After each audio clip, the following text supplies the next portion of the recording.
हाँ तो प्यारे बच्चों नमस्कार। कैसे हैं आप लोग? उम्मीद करते हैं कि आप लोग एकदम अच्छे से होंगे और बहुत ही अच्छे तरीके से मन लगा करके आप लोग पढ़ाई कर रहे हो।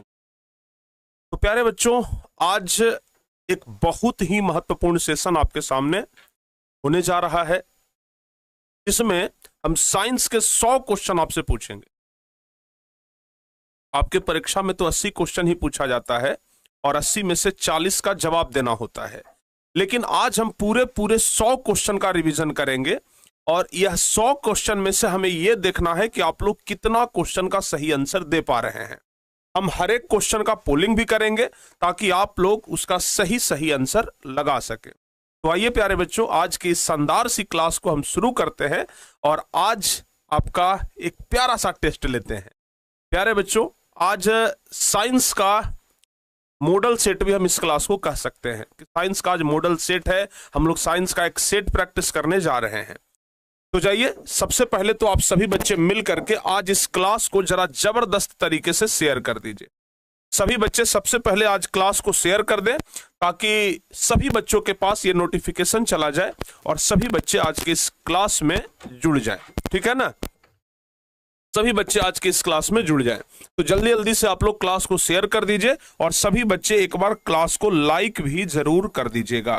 तो शेयर और लाइक सबसे पहले सभी बच्चे कर दें और उसके बाद हम आज इस क्लास को स्टार्ट करते हैं। तो आइए प्यारे बच्चों, हम सीधे क्वेश्चन की शुरुआत करते हैं। और हाँ, एक बात और आपको हम बता देते हैं, एकदम ध्यान से सुनिएगा कि नेक्स्ट क्लास से यानी अगली क्लास से, कल से प्यारे बच्चों ध्यान से सुन लो बाबू, कल से हम क्वेश्चन बैंक, ध्यान से सुन लीजिए, कल से हम क्वेश्चन बैंक शुरू करने जा रहे हैं। ठीक है ना? क्वेश्चन बैंक सीरीज, हम कल से क्वेश्चन बैंक सीरीज स्टार्ट कर रहे हैं। तो कल से आप लोग क्वेश्चन बैंक सीरीज के लिए तैयार रहिएगा, क्योंकि अभी तक आप जितने भी लोगों से सुने होंगे सब लोग यही कहते हैं कि भाई जी क्वेश्चन बैंक कंप्लीट कर लो तो 70% आपका ऐसे ही कंप्लीट हो जाएगा। तो जब सब लोग ये कहते हैं कि क्वेश्चन बैंक कंप्लीट करने से 70% तैयारी पूरी होती है, तो फिर हम लोग क्वेश्चन बैंक के मामले में पीछे क्यों रहे? हम लोग क्वेश्चन बैंक के मामले में पीछे क्यों रहे? तो प्यारे बच्चों, एक बार जल्दी से आप लोग कमेंट करके बताइए कि कल से क्वेश्चन बैंक होना चाहिए ना? एक बार जल्दी से आप लोग कमेंट करके बताइए कि कल से क्वेश्चन बैंक होना चाहिए ना? अगर होना चाहिए, अगर सचमुच में आप लोगों की इच्छा है कि हाँ सर जी कल से क्वेश्चन बैंक होना चाहिए, तो एक बार जल्दी से प्यारे बच्चे आप लोग ये दिल वाला जो इमोजी है उसको भेज दीजिए जल्दी से। अगर आप लोगों को लगता है कि नहीं सर जी होना चाहिए क्वेश्चन बैंक, तो दिल वाला इमोजी आप लोग जल्दी से भेज दीजिए। ठीक है? साउंड सही है भाई? एक बार जरा चेक करो जल्दी से, साउंड आ रहा है क्या? साउंड सही है बाबू? एक बार जल्दी से बताइएगा। अरे आप लोग साउंड वाला प्रॉब्लम भेज रहे हैं जी, साउंड प्रॉब्लम आ रहा है। एक मिनट बाबू, हम भैया चकित ना कर दो आप हमें, ठीक है ना? एक बार चेक कर लेना। अरे मोबाइल में तो सही आ रहा है साउंड, तो हमारे मोबाइल में आ रहा है भाई, हमारे मोबाइल में तो साउंड आ रहा है। ठीक है ना? हाँ, तो कल से क्वेश्चन बैंक के लिए आप लोग तैयार रहिएगा बाबू। ठीक है ना? कल से क्वेश्चन बैंक का सीरीज हम स्टार्ट कर रहे हैं और कल से आप लोग क्वेश्चन बैंक के लिए तैयार रहिएगा। आप लोगों का सिर्फ क्वेश्चन बैंक कंप्लीट कर लेने से 70% तैयारी कंप्लीट हो जाएगा। कहते हैं कि क्वेश्चन बैंक अगर कंप्लीट कर लेंगे तो 70% तैयारी अपने आप कंप्लीट हो जाएगा। तो प्यारे बच्चे, ये आप लोग तैयार कर लीजिएगा और बहुत जल्द, हम फिर से आज बता दें कि बहुत जल्द ब्रह्मास्त्र सीरीज, ब्रह्मास्त्र बैच और सुदर्शन बैच और अंतिम प्रयास, ध्यान रखिएगा अंतिम प्रयास, ये तीनों बैच जो है प्यारे बच्चों, ये आपके लिए बहुत जल्दी आ रहा है। ठीक है ना? ध्यान रखिएगा, ब्रह्मास्त्र बैच, सुदर्शन बैच और अंतिम प्रयास, ये तीनों बहुत जल्द आपके सामने उपस्थित होगा। ये तीनों बैच हम बहुत जल्द लॉन्च करेंगे, तो इसके लिए भी आप लोग तैयार रहिएगा। तो सबसे पहले प्यारे बच्चों आइए हम लोग पहले नंबर क्वेश्चन की ओर बढ़ते हैं। ठीक है ना? आज हमारा तबीयत थोड़ा सही नहीं था, ठीक है ना? इसके कारण हम दिन में सिर्फ एक सुबह का हम क्लास ही ले पाए और उसके बाद हम क्लास आगे नहीं ले पाए। अभी भी हम सोए हुए थे, अचानक से उठे, लगा कि नहीं आज हमें क्लास लेना चाहिए, क्योंकि एग्जाम का टाइम है भाई। थोड़ा बहुत मतलब अगर ना भी इच्छा हो क्लास लेने का, तो क्लास अगर ले लें तो वो ज्यादा बेहतर होता है। इसलिए आज हम आपके सामने आ गए हैं। तो आइए प्यारे बच्चों, सब लोग तैयार हो जाइए, पहले नंबर क्वेश्चन से हम लोग देखना स्टार्ट करेंगे। तो क्वेश्चन का पोल एकदम रेडी है, पहला नंबर क्वेश्चन भी हमारे सामने रेडी है। तो आइए, पहला नंबर क्वेश्चन एकदम आसान क्वेश्चन जो कि आपके स्क्रीन के ऊपर है, और आप लोग इसका जवाब थोड़ा जल्दी जल्दी से बता दीजिएगा, ठीक है ना। इसका जवाब आप लोग एकदम फटाफट से बताइएगा। कह रहा है कि पवन चक्की से उपयोगी ऊर्जा प्राप्त करने के लिए पवन की न्यूनतम वेग कितनी होनी चाहिए।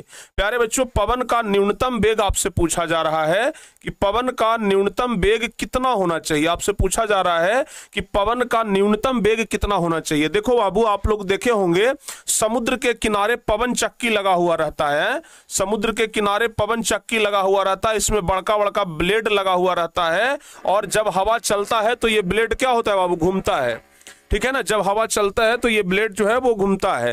तो इस ब्लेड को घुमाने के लिए, ये जो डायना है ना, इसको घुमाने के लिए कम से कम 15 किलोमीटर प्रति घंटा की रफ्तार से हवा चलनी चाहिए। 15 किलोमीटर प्रति घंटा की रफ्तार से हवा चलनी चाहिए, ध्यान रखिएगा।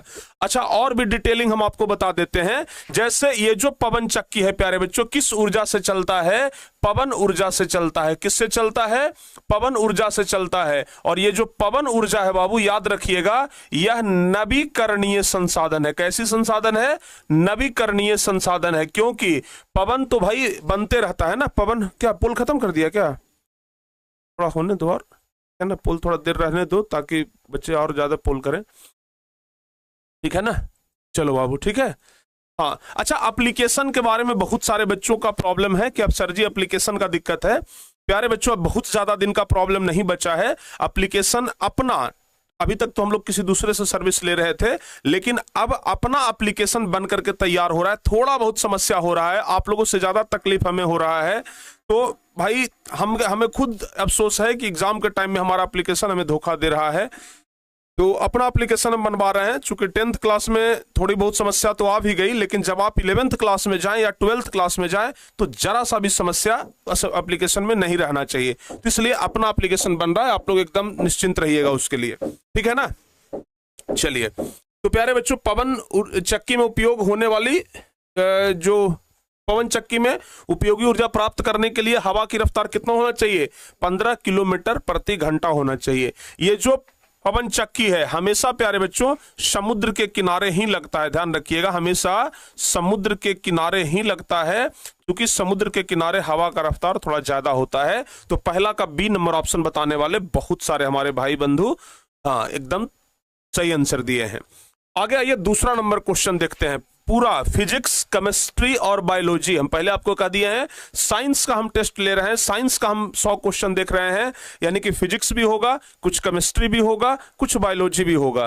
तो आइए प्यारे बच्चों, ये वाला क्वेश्चन बताइए, धातुओं में धारावाहक क्या होता है। जरा इसका जवाब बताइए कि धातुओं में धारावाहक क्या होता है, बता सकते हैं इसका जवाब। धातुओं में धारावाहक क्या होता है प्यारे बच्चों, याद रखिएगा, आप लोग को कई बार हम बताए हैं कि जो भी धातु होता है उसमें धारावाहक क्या होता है, मतलब विद्युत धारा प्रवाहित करते हैं। तो गतिशील क्या होता है, तो गतिशील तो इलेक्ट्रॉन ही होता है ना। कई बार आपको हम बता चुके हैं कि अगर कोई धातु है तो उसमें विद्युत धारा प्रवाहित करेंगे तो गतिशील कण कौन सा होगा, गतिशील कण कौन सा होगा, इलेक्ट्रॉन होगा। यही तो पूछ रहा है, धारावाहक क्या है, धारावाहक मुक्त इलेक्ट्रॉन होता है बाबू, ठीक है ना। धातुओं के परमाणु के बाह्यतम कक्षा में इलेक्ट्रॉन जो होते हैं वो स्वतंत्र होते हैं, थोड़े ढीले भी होते हैं, और वही बिजली को एक जगह से दूसरी जगह ले जाते हैं। तो ध्यान रखिएगा, धातुओं में धारावाहक इलेक्ट्रॉन क्या होते हैं, मुक्त इलेक्ट्रॉन होते हैं। तो दूसरा का बी नंबर ऑप्शन बताने वाले कितने हमारे भाई थे, दूसरा का बी नंबर ऑप्शन बताने वाले कितने थे भाई, बहुत बढ़िया जी। दूसरा का बी ऑप्शन बताने वाले हैं लगभग 72%। वाह, बहुत बढ़िया, बी ऑप्शन बताने वाले लगभग 72% है जी, एकदम अच्छे तरीके से आप लोग ध्यान रखिएगा। क्लियर, यहां तक सारे बच्चों का क्लियर है, यहां तक सभी बच्चों का क्लियर है, यहां तक सभी भाइयों का क्लियर है, जल्दी से एक बार बताइए यस और नो, सबका क्लियर।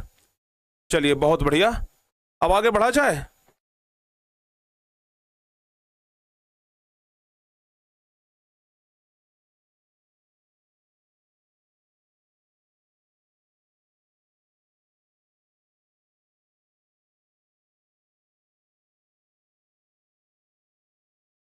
बाबू, यहां तक सारे बच्चों को समझ में आ गया।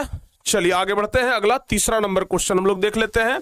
कह रहा है कि कौन रंग है जिसको खतरे के सिग्नल में उपयोग किया जाता है? खतरे के सिग्नल में किसका उपयोग किया जाता है, बता सकते हैं? खतरे के सिग्नल में किसका उपयोग किया जाता है, बताइए तो जरा आप लोग। तो बहुआ ध्यान रखिएगा, आप लोग को पता है कि खतरा का सिग्नल कौन रंग का होता है? आप लोग को पता होगा कि खतरा का जो सिग्नल होता है वो लाल रंग का होता है। क्यों होता है लाल रंग का? क्योंकि ध्यान रखिएगा, लाल रंग का प्रकीर्णन कम होता है, ठीक है ना।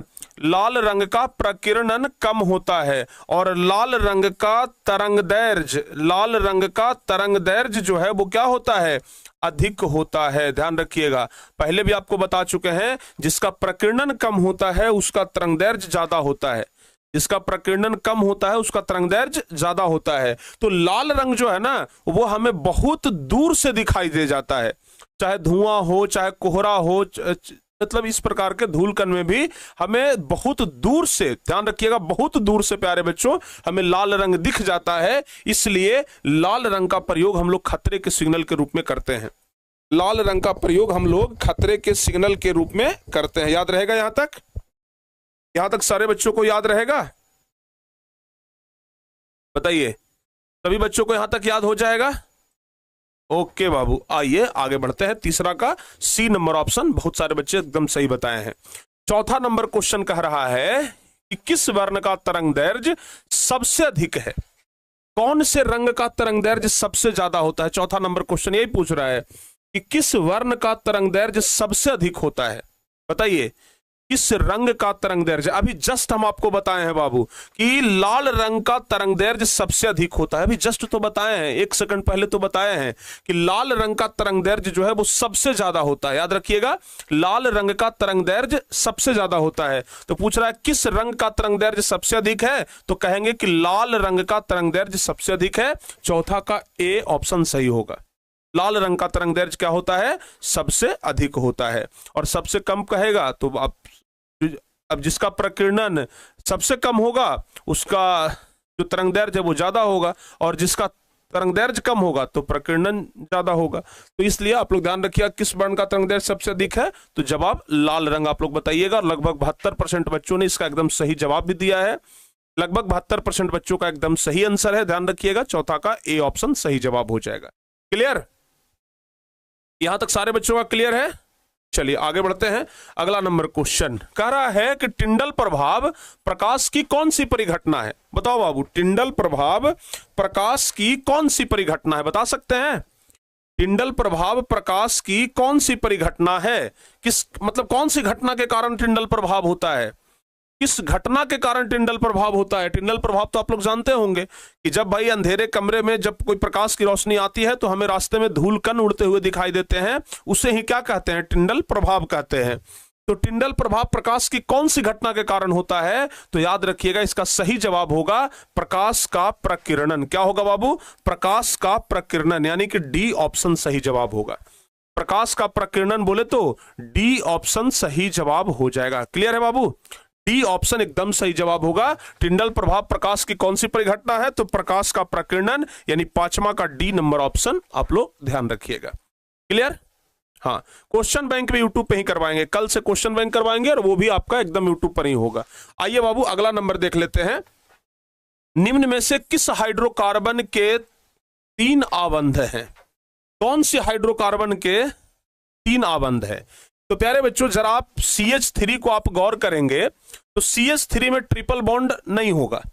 CH3 में ट्रिपल बॉन्ड नहीं होगा। C2H6 का अगर हम बात करेंगे तो C2H6 तो कार्बन दूगो है, तो अगर कार्बन दूगो है बाबू तो इसमें सब जगह पर सिंगल बॉन्ड होगा। सब जगह पर क्या होगा? सिंगल बॉन्ड होगा, तब जाके बनेगा C2H6। अगर हम अच्छा इस तरीके से आप लोग को पता होगा, इस तरीके से हम लोग हाइड्रोजन लगाते हैं। हम लोग ये कार्बन और इसके यौगिक में अच्छे से पढ़ चुके हैं। लेकिन प्यारे बच्चे अगर आप ध्यान से सोचो, C3H4, ये सी नंबर की बात करते हैं, C3H4 तो बाबू C3 है मतलब कार्बन के गो है? 3 गो कार्बन है। एक में अगर हम ट्रिपल बॉन्ड लगाते हैं, एक में हम सिंगल बॉन्ड लगाते हैं, यहां पर 1 हाइड्रोजन आएगा और यहां पर प्यारे बच्चों 3 हाइड्रोजन आएगा। आएगा कि नहीं आएगा?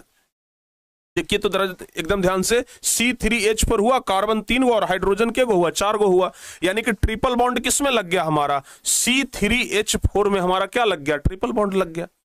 ठीक है ना, C3H4 में हमारा ट्रिपल बॉन्ड लग गया। इसी को आप ऐसे भी लिख सकते हैं कि C ट्रिपल बॉन्ड C, और यहां पर लिख सकते हैं CH3, और यहां पर लिख सकते हैं हम लोग H।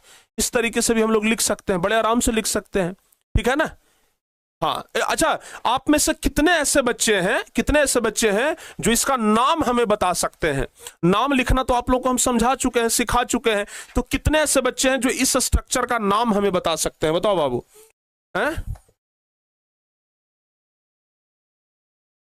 जल्दी से एक बार बताइए ना, इसका नाम क्या होगा। कोई बच्चे अगर बता दीजिए तो हम समझ जाएंगे कि हाँ आप लोग बहुत अच्छे तरीके से कार्बन और इसके यौगिक चैप्टर को पढ़े थे। कोई बच्चे बता दीजिए,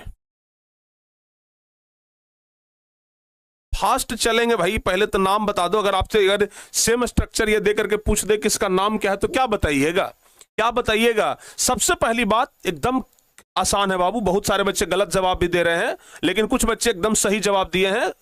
प्रोपाइन।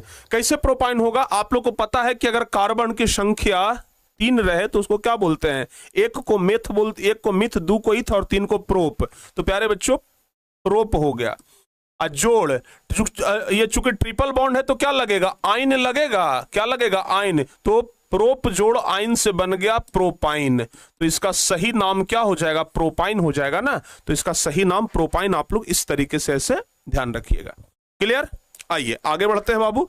अगला नंबर क्वेश्चन है 7वां नंबर क्वेश्चन, हाइड्रोकार्बन कौन है। जल्दी से एक बार जवाब बताइए। पूछ रहा है कि हाइड्रोकार्बन कौन है। आप लोग को हाइड्रोकार्बन पढ़ा चुके हैं ना कि कार्बन और हाइड्रोजन दोनों जब मिलता है तो उसको हाइड्रोकार्बन कहते हैं, यही ना बताएं बाबू। कार्बन और हाइड्रोजन जब दोनों मिलता है तो उसको क्या कहते हैं, हाइड्रोकार्बन कहते हैं। अच्छा जरा इसमें हम चेक करते हैं, इसमें कार्बन और हाइड्रोजन है ए नंबर ऑप्शन में, तो इसमें तो हाइड्रोजन है और ऑक्सीजन है, तो नहीं होगा। आप लोग को पहले से ये चीज पहले से पता है हाइड्रोकार्बन के बारे में कि बाबू हाइड्रोकार्बन मतलब होता है हाइड्रोजन यानी कि H2 प्लस में कार्बन यानी कि C, ये दोनों अगर मिला हुआ रहेगा तभी हम मानेंगे कि क्या है, हाइड्रोकार्बन है। H2O में हाइड्रोजन है और ऑक्सीजन है तो ये नहीं होगा। CO2 में कार्बन है और ऑक्सीजन है तो ये नहीं होगा। हमको चाहिए हाइड्रोजन और कार्बन। प्यारे बच्चों इसमें भी हाइड्रोजन और कार्बन है, कार्बन ही नहीं है। लेकिन अगर हम इसका बात करें C6H12O6 का बात करें तो इसमें हाइड्रोजन भी है और कार्बन भी है कि नहीं है बाबू। इसमें हाइड्रोजन भी है और कार्बन भी है। तो अगर हाइड्रोकार्बन की अगर बात करें तो हाइड्रोजन और कार्बन दोनों है इसमें, तो बाबू यहां पर बी नंबर ऑप्शन सही जवाब होगा। 7वां का बी नंबर ऑप्शन। बताइए बाबू सही है, यहां तक बता दीजिए। सारे बच्चों का एकदम क्लियर है जवाब,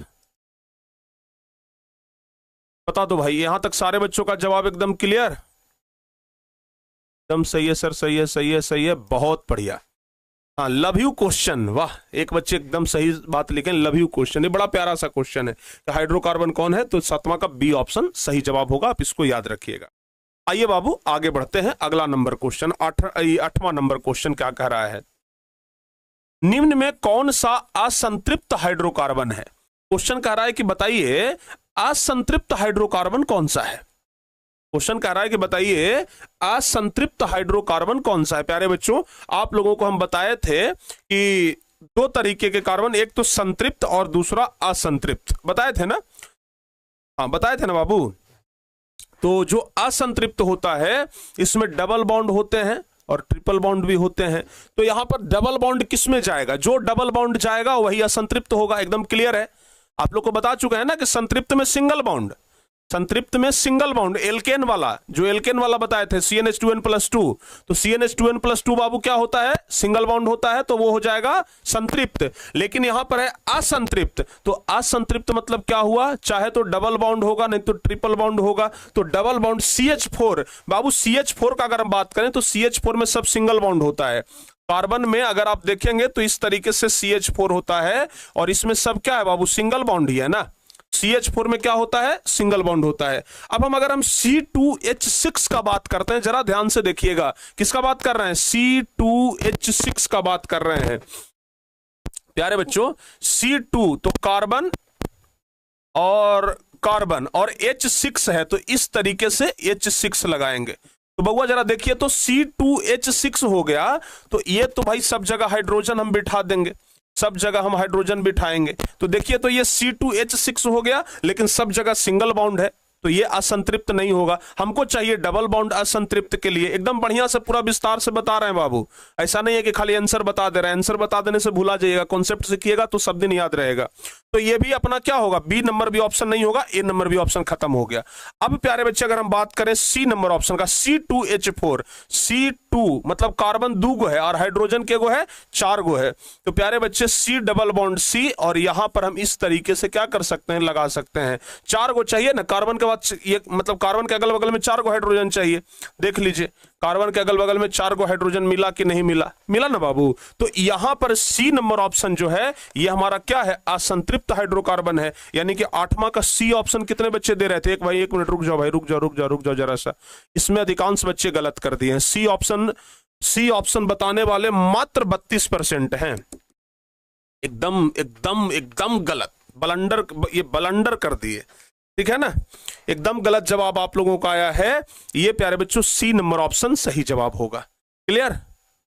हाँ, क्वेश्चन एकदम बोर्ड लेवल का है। ये जितना भी क्वेश्चन हम आज आपके लिए लेकर के आए हैं ना, ये सभी प्यारे बच्चों ध्यान रखिएगा बोर्ड लेवल का है। ये सभी बोर्ड लेवल का क्वेश्चन है। ये जितना भी क्वेश्चन आप लोग देख रहे हैं ना, सब बोर्ड लेवल का क्वेश्चन है। बस आप लोगों को ये चीज याद रहे। क्लियर? आइए आगे बढ़ते हैं। 8वां के बाद 9वां नंबर क्वेश्चन क्या कह रहा है। 9वां नंबर, किसी चालक का प्रतिरोध निर्भर करता है। कोई भी चालक तार है, इसका प्रतिरोध किस बात पर निर्भर करता है। ऑप्शन ए कह रहा है चालक की लंबाई पर। हम लोगों को चारों ऑप्शन बढ़िया से देखना है। अगर प्यारे बच्चे लंबाई बढ़ेगा तो प्रतिरोध भी बढ़ेगा, ये तो आपको पता है ना। अगर लंबाई बढ़ेगा तो प्रतिरोध भी बढ़ेगा, अगर लंबाई घटेगा तो प्रतिरोध भी घटेगा। यानी कि चालक की लंबाई पर तो प्रतिरोध निर्भर करता है। एकदम सही जवाब तो ए ऑप्शन होगा। बी ऑप्शन क्या कर रहा है, चालक के अनुप्रस्थ काट के क्षेत्रफल पर। यानी अनुप्रस्थ काट का क्षेत्रफल कहते हैं तार की मोटाई को। तो अगर जो तार है वो मोटा होगा, अगर चालक तार मोटा होगा तो प्रतिरोध कम होगा, अगर चालक तार पतला होगा तो प्रतिरोध ज्यादा होगा। यानी कि चालक तार के मोटाई पर भी प्रतिरोध निर्भर करता है। चालक की प्रकृति पर, अगर लोहा का तार होगा तो उसमें प्रतिरोध ज्यादा होगा, तांबा का तार होगा तो प्रतिरोध कम होगा। यानी कि तो चालक का प्रकृति पर भी प्रतिरोध निर्भर करता है। यानी कि लंबाई पर, अनुप्रस्थ काट के क्षेत्रफल पर और प्रकृति पर, सब पर निर्भर कर रहा है ना। तो जवाब होगा उपर्युक्त सभी। यानी कि 9वां का डी ऑप्शन सही जवाब होगा।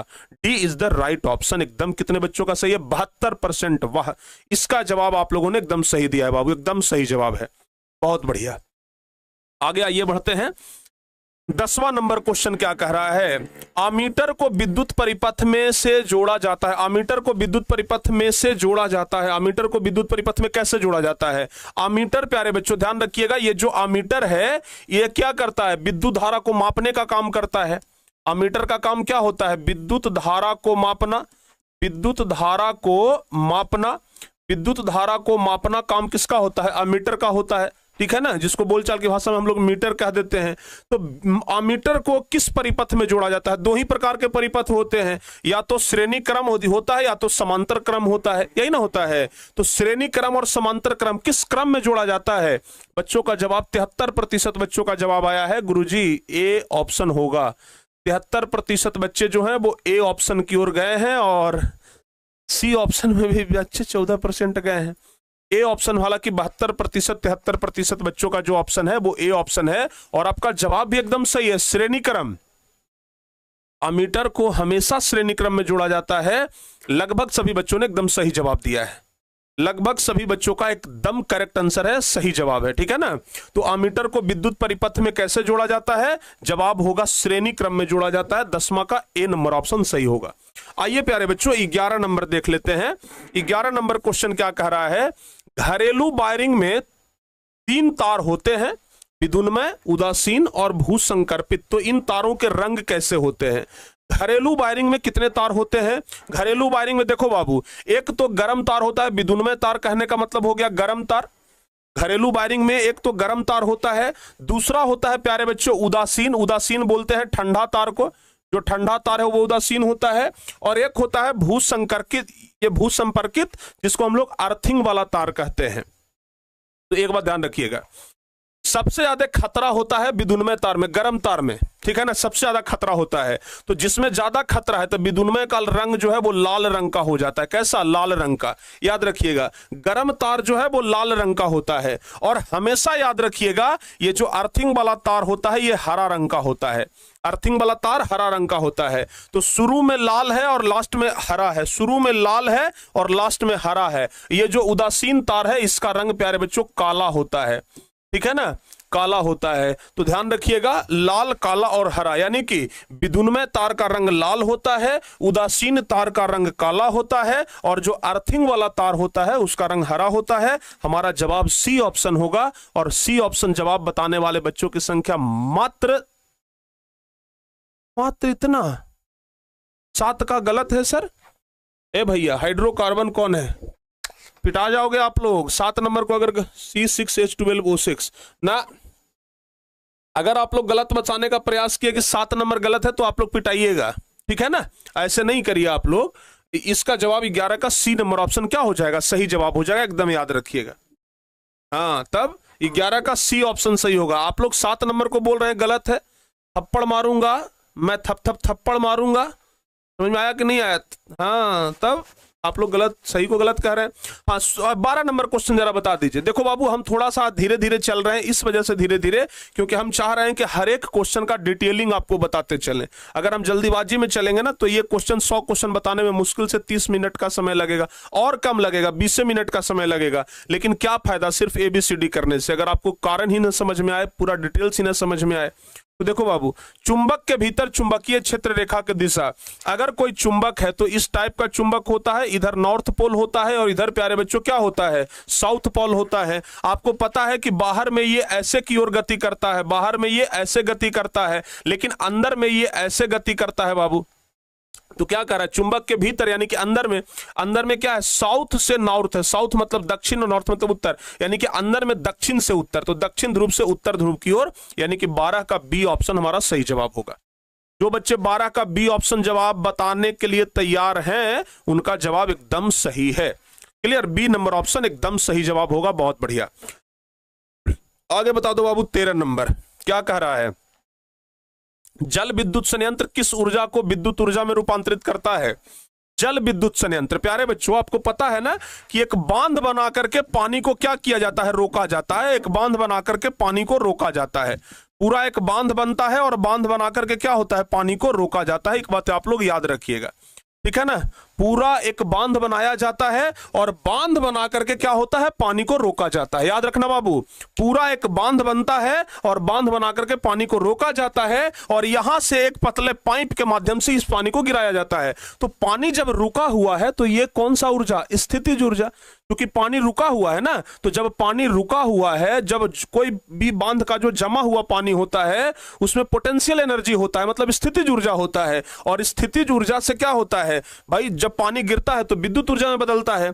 यानी कि जल विद्युत संयंत्र जो है, ध्यान रखिएगा, यह स्थितिज ऊर्जा को जल विद्युत संयंत्र स्थितिज ऊर्जा को किस ऊर्जा में बदलता है? स्थितिज ऊर्जा को विद्युत ऊर्जा में कन्वर्ट करता है। यानी कि प्यारे बच्चों, स्थितिज ऊर्जा हमारा डी ऑप्शन सही जवाब होगा। और डी ऑप्शन बताने वाले बच्चों की संख्या है मात्र 50%। अच्छा, आप लोग बताओ जरा बाबू, अपने स्कूल में आप लोग एडमिट कार्ड के बारे में पता किए थे? एक बार जल्दी से कमेंट करिए तो। अपने स्कूल में एक बार एडमिट कार्ड के बारे में पता किए थे कि सर जी एडमिट कार्ड आ गया है, कब तक हम लोग को मिलेगा? हाँ, चाहे ना बताइए ना। एडमिट कार्ड के बारे में पता किए थे? कर लिए हैं एडमिट कार्ड के बारे में पता? अगर नहीं किया तो अपने स्कूल में एक बार पता कर लीजिएगा। एडमिट कार्ड शायद आ गया होगा और या मिल भी रहा होगा, ठीक है ना। हाँ, अभी नहीं आया है, हेडमास्टर साहब से एक बार पूछ लीजिएगा आप लोग, ठीक है ना। चलिए 14 नंबर क्वेश्चन क्या कह रहा है? नरौरा नाभिकीय विद्युत संयंत्र किस राज्य में स्थित है? नरौरा, तो आपको तो बहुत अच्छे तरीके से पता है कि नरौरा उत्तर प्रदेश में है। तो इसका जवाब तो एकदम क्लियर है, हैं? इसका जवाब तो एकदम भाई तुरंत आप लोग एक झटके में इसका जवाब दे सकते हैं कि नरौरा नाभिकीय विद्युत संयंत्र कहां है? उत्तर प्रदेश में। याद रहेगा? हाँ, याद रहेगा बाबू। चलिए बहुत बढ़िया। आइए 14 के बाद 15 नंबर देख लेते हैं। गोलीय दर्पण की वक्रता त्रिज्या 40 सेंटीमीटर, तो उसकी फोकस क्या होगी? भाई ई वाला क्वेश्चन तो एकदम हल्का है, हल्का है लेकिन पीछा नहीं छोड़ता है, ठीक है ना। ये इतना हल्का क्वेश्चन है कि एक थाप मारोगे तो 10 लोगड़नियां लोगड़ाएगा, लेकिन ये क्वेश्चन कहता है कि ना हम तो तुम्हें लगबे करेंगे चाहे जितना मार मारो। भाई आर बराबर दिया हुआ है, आर बराबर हमारा दिया हुआ है 40 सेंटीमीटर, आर बराबर हमारा दिया हुआ है 40 सेंटीमीटर। आप लोगों से पूछ क्या रहा है भाई? आप लोगों से फोकस पूछ रहा है, फोकस ही नहीं पूछ रहा है। आर बराबर 40 सेंटीमीटर दिया हुआ है, पूछ क्या रहा है? फोकस पूछ रहा है। तो भाई आपको पता है कि एफ बराबर आर बाई 2 होता है। आर हमारा दिया हुआ है 40 बटा 2 कर दीजिए, जवाब हमारा 20 आएगा, 20 सेंटीमीटर, यानी कि हमारा सी नंबर ऑप्शन सही होगा। क्लियर है बाबू? हमारा कौन सा ऑप्शन? सी नंबर ऑप्शन एकदम राइट आंसर हो जाएगा। सारे बच्चों का क्लियर? सी नंबर ऑप्शन हमारा क्या हो जाएगा? राइट आंसर हो जाएगा। चलिए आगे बढ़ते हैं। 16 नंबर क्वेश्चन, आवर्धन का ऋणात्मक मान बताता है कि, आवर्धन का ऋणात्मक मान हमें क्या बताता है? जरा एक बार बताइए, आवर्धन का ऋणात्मक मान हमें क्या बताता है? प्यारे बच्चों ध्यान रखना, आवर्धन का ऋणात्मक मान हमें यह बताता है, अगर आवर्धन का मान ऋणात्मक हो तो हमें यह बताता है कि वस्तु के सापेक्ष जो है वो प्रतिबिंब उल्टा है। अगर प्रतिबिंब उल्टा रहेगा तभी आवर्धन का मान ऋणात्मक होगा। समझ में आ रहा है यहां तक? यहां तक बताओ बाबू, समझ में आ रहा है आप लोगों को?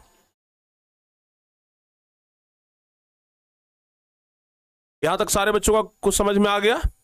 हाँ। अगर प्यारे बच्चों एक बात ध्यान रखना, अगर प्रतिबिंब उल्टा रहेगा तो ही आवर्धन का मान ऋणात्मक आएगा। अगर प्रतिबिंब सीधा है ना तो आवर्धन का मान कभी भी ऋणात्मक नहीं आ सकता है, ध्यान रखिएगा। क्लियर? चलिए बहुत बढ़िया, आगे बढ़ते हैं। 17 नंबर क्वेश्चन बता दीजिए, वास्तविक वस्तु का आभासी प्रतिबिंब बनता है। कोई भी वास्तविक वस्तु है, कोई भी वास्तविक वस्तु है तो उसका आभासी प्रतिबिंब किसमें बन सकता है? प्यारे बच्चों आभासी प्रतिबिंब, आभासी मतलब तो काल्पनिक होता है। तो एक बात ध्यान रखिएगा, जो काल्पनिक प्रतिबिंब है ना वो समतल में, अवतल में और उत्तल में तीनों में बन सकता है। तो जवाब हमारा एकदम एक नजर में हम कहेंगे कि इनमें से सभी हमारा सही जवाब होगा, ठीक है ना। वास्तविक वस्तु का आभासी प्रतिबिंब, वस्तु तो सब वास्तविक ही होता है, कोई वस्तु काल्पनिक नहीं होता है। जैसे हमारे हाथ में ये वस्तु है तो ये कोई काल्पनिक वस्तु नहीं है, ये वास्तविक वस्तु ही है। तो इसका प्रतिबिंब आभासी बन सकता है, समतल में भी, अवतल में भी और उत्तल में भी, यानी कि जवाब हमारा डी नंबर ऑप्शन सही जवाब हो जाएगा। आगे बढ़ते हैं बाबू। 18 नंबर, पुतली के साइज को नियंत्रित करने वाला गहरा पेशीय डायफ्राम क्या कहलाता है? पुतली के साइज को नियंत्रित कौन करता है? भाई मेरे, ये जो आंख है आपका, ये जो आंख है, आंख के अंदर में भी प्यारे बच्चों ये जो भाग है ना ये होता है पुतली, इसी को कहते हैं पुतली, याद रखिएगा। ये जो आंख है ना, इसके ये वाला जो भाग है ना इसी को पुतली कहा जाता है, याद रहेगा आप लोगों को। आंख का जो अंदर वाला भाग है, ये वाला जो भाग है, इसी को क्या कहते हैं? पुतली कहते हैं। तो बउआ पुतली को कौन नियंत्रित करता है? ई वाला जो गोलका है ना यही पुतली को नियंत्रित करता है। ये वाला गोलका को क्या कहते हैं? इस वाले गोलका को कहते हैं आइरिस, हिंदी में कहते हैं परितारिका। तो इसी के कारण इसका आकार बड़ा या छोटा होता है। तो कह रहा है कि पुतली को, ये पुतली के साइज को कौन नियंत्रित करता है? तो मतलब इस साइज को कौन नियंत्रित करता है? तो ये नियंत्रित करता है, ये वाला नियंत्रित करता है, और इसका नाम क्या है? आइरिस परितारिका। यानी कि हमारा 18 का ए ऑप्शन सही होगा। 18 का हमारा ए नंबर ऑप्शन सही जवाब हो जाएगा। एकदम क्लियर, एकदम गर्दा उड़ा दीजिए आप लोग, ठीक है ना, एकदम सही है बाबू। आगे बढ़ते हैं। 19वां नंबर क्वेश्चन बताइए, ऊर्जा के सभी रूप में अनंत स्रोत किसे माना जाता है? तो बाबू ऊर्जा के सभी रूप में अनंत स्रोत किसे माना जाता है? कोई बच्चे बता सकते हैं? अनंत स्रोत मतलब ऊर्जा का अनंत स्रोत क्या है? ऊर्जा का एक ऐसा स्रोत जो कभी खत्म ही नहीं हो सकता है। तो भैया ऊर्जा का सबसे बड़ा स्रोत ऐसे भी हम लोग सूर्य को मान करके चले हैं। तो ऊर्जा का अनंत स्रोत किसको हम लोग कहेंगे? सूर्य को कहेंगे। यानी कि 19वां का हमारा सी नंबर ऑप्शन सही होगा। 19 का सी नंबर ऑप्शन सही हो जाएगा, ध्यान रखिएगा। आगे बढ़ते हैं। 20वां नंबर क्वेश्चन बताइए, नाभिकीय ऊर्जा प्राप्त करने के लिए क्या जरूरी है? नाभिकीय ऊर्जा प्राप्त करने के लिए जो ऊर्जा परमाणु के नाभिक से प्राप्त होता है उसे हम नाभिकीय ऊर्जा कहते हैं। आपको पहले भी बता चुके हैं कि नाभिकीय ऊर्जा दो प्रकार के होते हैं, एक होता है परमाणु संलयन और दूसरा होता है परमाणु विखंडन। अगर परमाणु के, ये जब परमाणु टूटता है तो परमाणु जब टूटता है तो नाभिकीय विखंडन होता है, जब परमाणु जुटता है तो नाभिकीय संलयन होता है। तो नाभिकीय ऊर्जा प्राप्त करने के लिए आवश्यक क्या है, तो याद रखिएगा नाभिकीय ऊर्जा प्राप्त तभी होगा जब यूरेनियम होगा। बाबू 20 का सी ऑप्शन, और लगभग 66% बच्चों ने एकदम सही जवाब दिया है 20 का सी ऑप्शन, ठीक है ना। नाभिकीय ऊर्जा प्राप्त करने के लिए क्या जरूरी है, जवाब याद रखिएगा यूरेनियम जरूरी है। आगे बढ़ते हैं बाबू 21वां नंबर क्वेश्चन कह रहा है कि प्रकाश तरंगे होती है। 21वां नंबर क्वेश्चन है कि प्रकाश तरंग क्या है। तो आपको पहले भी हम बता चुके हैं हिस्ट्री फिजिक्स के सबसे पहला नंबर चैप्टर में कि प्रकाश तरंग क्या होता है। तो प्रकाश एक विद्युत चुंबकीय तरंग होता है। प्रकाश क्या होता है, विद्युत चुंबकीय तरंग होता है। 21वां का बी ऑप्शन सही होगा। प्रकाश क्या होता है बाबू, विद्युत चुंबकीय तरंग होता है। जो बच्चे 21 का बी ऑप्शन बता रहे हैं ना वो एकदम सही जवाब दे रहे हैं। आइए प्यारे बच्चों आगे बढ़ते हैं। निम्नलिखित में से कौन सा बुझा हुआ चूना है। जानते हैं बुझा हुआ चूना क्या होता है, जिससे हम लोग दीवार को पोतते हैं। दीवार को पोतने के लिए जिस चूना का उपयोग किया जाता है ना, बुझा हुआ चूना वही है।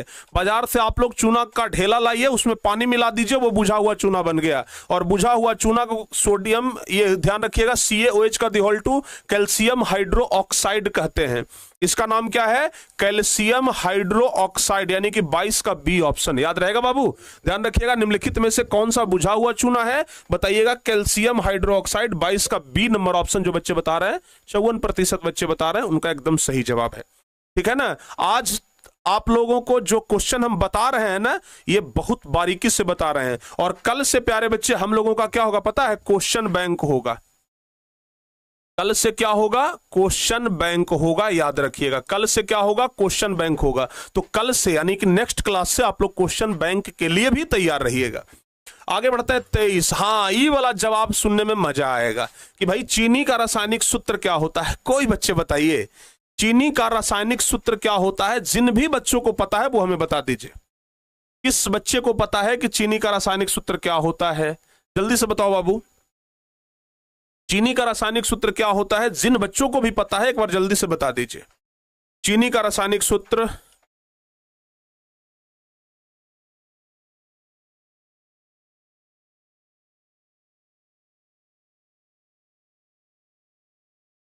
अच्छा बहुत सारे बच्चे अभी तक क्लास को लाइक नहीं किए हैं, ठीक है ना।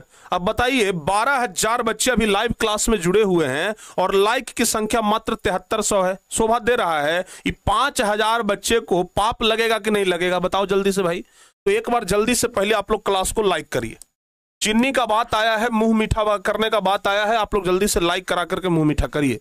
तो जल्दी से हम देख रहे हैं कौन बच्चे अभी तक 5000 बच्चे, लगभग 4900 बच्चे ऐसे हैं जो क्लास को लाइक नहीं किए हैं। तो एक बार देर ना करिए, जल्दी से आप लोग 10 सेकंड के अंदर में, 10 सेकंड के अंदर में बाबू क्लास को एक बार लाइक कर दीजिए।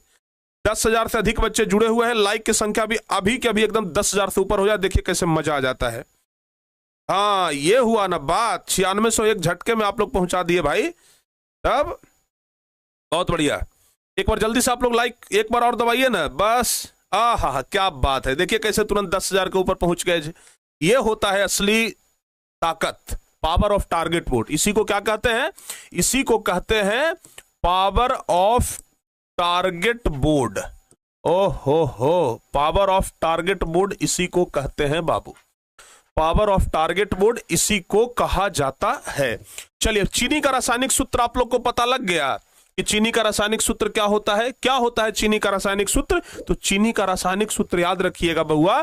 चीनी का रासायनिक सूत्र आप लोग याद रखिएगा C12H22 और O11 होता है। 23 का सी ऑप्शन। ओहो भाई 73% बच्चों ने एकदम सही जवाब दिया है।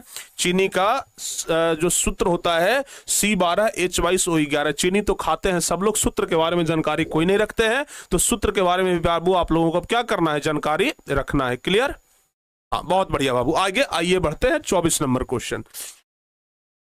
विद्युत फ्यूज काम करता है। विद्युत फ्यूज जो है वो कैसे काम करता है, आप लोग बता सकते हैं।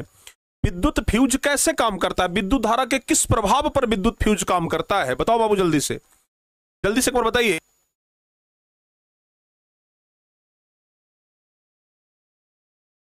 बताओ बाबू जल्दी से, विद्युत फ्यूज काम करता है। विद्युत फ्यूज कैसे काम करता है बाबू? तो याद रखना, विद्युत फ्यूज क्या होता है ना कि जब विद्युत फ्यूज, चूंकि विद्युत फ्यूज एकदम पतला दिया जाता है, जब धारा का मान बढ़ता है तो फ्यूज गर्म होकर के पिघल जाता है, जल जाता है। तो विद्युत फ्यूज जो है वह विद्युत धारा के ऊष्मीय प्रभाव पर काम करता है। 24 का ना ए ऑप्शन सही जवाब होगा। जो बच्चे 24 का ए ऑप्शन जवाब बता रहे हैं उनका जवाब एकदम सही है। 24 का ए नंबर ऑप्शन आप लोग एकदम अच्छे तरीके से बता रहे हैं, 24 का ए ऑप्शन सही होगा। आगे बढ़ते हैं, 25वां नंबर क्वेश्चन बताइए। 25वां नंबर क्वेश्चन बता दीजिए क्या कह रहा है। यदि किसी नरम लोहे को धारावाही कुंडली के गर्भ में रख दिया जाए तो क्या बनता है? क्वेश्चन कह रहा है किसी भी नरम लोहे को, ध्यान से सुनना बाबू, हम फिर से बता रहे हैं, क्वेश्चन कह रहा है किसी भी नरम लोहे को धारावाही कुंडली के गर्भ में रख दिया जाए तो क्या बनता है? क्वेश्चन के बाबू, क्वेश्चन ये ना कह रहा है, हाँ क्वेश्चन यही कह रहा है ना कि किसी भी नरम लोहा तो आपको पता है, तो नरम लोहा को अगर कुंडली में, धारावाही चालक के कुंडली में रख दिया जाए तो क्या बनता है? तो 25वां का जवाब क्या होगा? आपको पता है ना कि नरम लोहा से विद्युत चुंबक का निर्माण होता है, पता है कि नहीं है? नरम लोहा से क्या होता है? विद्युत चुंबक का निर्माण होता है, ये तो आपको पता होगा। तो जैसे ही देख लीजिए नरम लोहा, पूछ रहा है नरम लोहा क्या बनता है, तो नरम लोहा से विद्युत चुंबक बनता है। 25 का बी नंबर ऑप्शन सही होगा, और भाई अधिकांश बच्चे दिए भी हैं। आगे बढ़ते हैं बाबू, 26वां नंबर, विभक्त वलय का उपयोग किस उपकरण में किया जाता है? विभक्त वलय का उपयोग किस उपकरण में किया जाता है? तो बउआ याद रखना आप लोग, विभक्त वलय, वलय जो होता है वो अलग बटा हुआ रहता है, वलय जो है वो क्या होता है? अलग बटा हुआ रहता है। तो इसका उपयोग कहां होता है? जैसे देखिए ना, ये वाला जो इस तरीके का वलय है, इसको हम बीच से ऐसे बांट देते हैं, और यहां पर प्यारे बच्चों इस तरीके का जो चीज होता है इसको ही हम लोग क्या कहते हैं? विभक्त वलय कहते हैं। इस तरीके से ना, इस तरीके से ये वलय होता है, ये, और इसमें बाबू डंटा लगा रहता है जिसको हम लोग धुर्रा कहते हैं। तो विभक्त वलय जो होता है ना वो विद्युत मोटर में, 26 का ए ऑप्शन सही जवाब करिएगा आप लोग। जो बच्चे 26 का ए ऑप्शन बता रहे हैं बिल्कुल एकदम सही जवाब है। विभक्त वलय का उपयोग किस उपकरण में किया जाता है? तो जवाब होगा विद्युत मोटर में। विभक्त वलय का उपयोग किस उपकरण में? जवाब होगा विद्युत मोटर में। आगे बढ़ते हैं बाबू, 27वां नंबर क्वेश्चन, विद्युत ऊर्जा का व्यापारिक मात्रक क्या है? क्वेश्चन कह रहा है विद्युत ऊर्जा का व्यापारिक मात्रक। प्यारे बच्चों, हम लोग बिजली का खपत करते हैं तो सरकार हमारे घर में को बिजली बिल भेजता है, और उस बिजली बिल में हम लोग देखते हैं कि अच्छा 100 यूनिट बिजली उठा है। तो ये जो 100 यूनिट है ना, यूनिट बाबू ध्यान से सुनना, ये जो यूनिट है इसको कहते हैं हम लोग व्यावहारिक मात्रक। क्या कहते हैं? व्यावहारिक मात्रक बोलते हैं। यूनिट को क्या बोलते हैं? यूनिट को बोलते हैं व्यावहारिक मात्रक।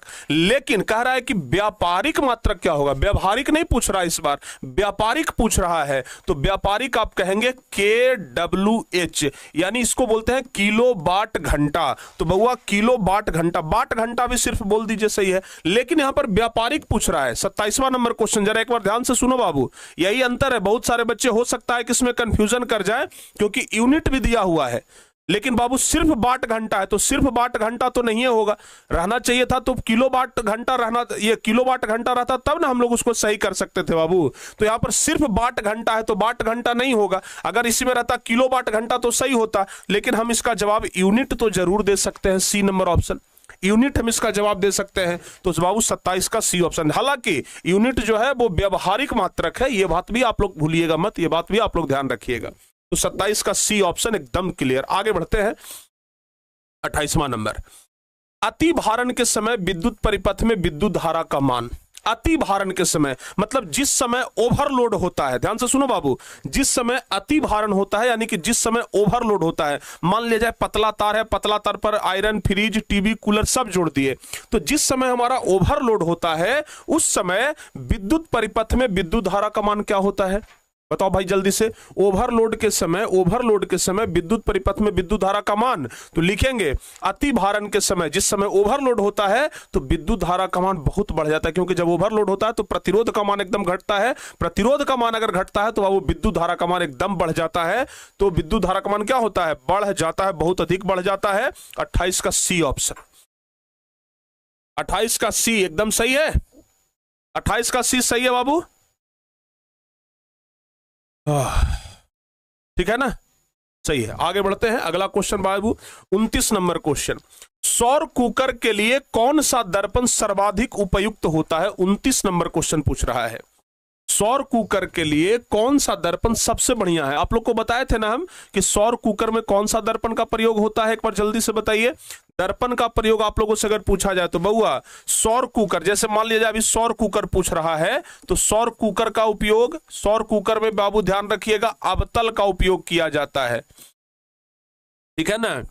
अगर आपसे पूछे हेड लाइट, अगर आपसे पूछे हेड लाइट तो हेड लाइट में भी याद रखिएगा अवतल का, लेकिन अगर आपसे पूछे साइड मिरर, अगर आपसे पूछे साइड मिरर तो साइड मिरर में बाबू उत्तल का उपयोग होता है। ये सब चीजें ना आप लोग बहुत अच्छे से याद रखिएगा। तो यहां सौर कुकर पूछ रहा है तो सौर कुकर में किसका उपयोग हम लिखेंगे? अवतल का, यानी कि बउआ 29 का सी ऑप्शन सही जवाब हो जाएगा। आगे बढ़ते हैं बाबू, एक पीए कितना होता है, जल्दी से बता दीजिए। क्वेश्चन यहां पर सही है कि गलत है?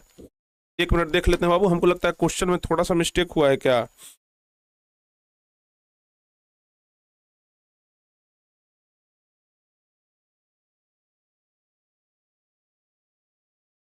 एक मिनट रुक जाइए।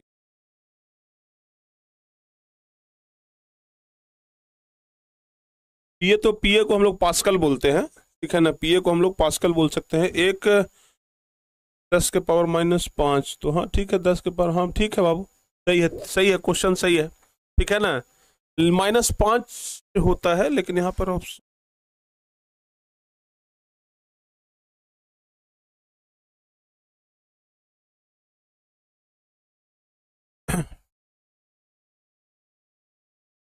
एक पास्कल इज इक्वल टू ना 10 के पावर -5 ही होता है। कई जगह पर देखते हैं कि अधिकांश जगह पर 10 के पावर 6 भी दे देता है। क्या करें, 10 के पावर 6 कर दें हैं? एक माइक्रो एम्पियर बराबर क्या होता है? 10 के पावर 6 ही कर दीजिए, डी ऑप्शन सही हो जाएगा, ठीक है ना। एक माइक्रो एम्पियर कितना होता है? माइक्रो एम्पियर बाबू होता है 10 के पावर -6 एम्पियर के बराबर, ध्यान रखिएगा। आगे बढ़ते हैं, 31 नंबर क्वेश्चन, पानी से भरी हुई बाल्टी की गहराई कम मालूम पड़ने का कारण क्या है? पानी में भरा हुआ बाल्टी पानी में भरा हुआ बाल्टी नहीं, बाल्टी में भरा हुआ पानी होता है और बाल्टी में भरा हुआ पानी कम गहरा दिखाई देता है, इसका कारण क्या है? बताओ बाबू। सर साइंस का सब्जेक्टिव कब होगा? बाबू आप कहां थे हैं? साइंस का सब्जेक्टिव हम नहीं करवाए हैं? अभी कुछ दिन पहले तो हम साइंस का सब्जेक्टिव करवाए हैं भाई। आप लोग अब देखबे नहीं करिएगा तो उसमें हमारी गलती है बाबू। आप लोग क्लास में डेली नहीं आइएगा तो गलती हमारा नहीं न है, गलती तो आप लोगों का ना होगा। अब बताइए, आप लोगों को डेली आना चाहिए ना आपको। चलिए हम क्लास दिखा देते हैं कौन सा क्लास है। आप अगर लाइव वाले सेक्शन में जाएंगे बुआ तो लाइव वाले सेक्शन में आप देख लीजिए। आज तो अभी हम ये क्लास ले रहे हैं, अभी ये कल बर्नवाल सर का क्लास हुआ था। ये वाला देखिए तो ये कौची है बाबू? बायोलॉजी का नहीं, साइंस का नाम सब्जेक्टिव क्वेश्चन करवाए हैं। लगभग 2 लाख बच्चे इसको देख भी लिए। आप कहते हैं कि सर आप कब करवाइएगा? ये वाला तो आपको हम बता चुके हैं बढ़िया से। तब चलिए आगे बताइए ना, पानी से भरी बाल्टी की गहराई कम मालूम पड़ने का कारण क्या? 31 नंबर क्वेश्चन, जवाब क्या होगा? जवाब होगा प्रकाश का अपवर्तन।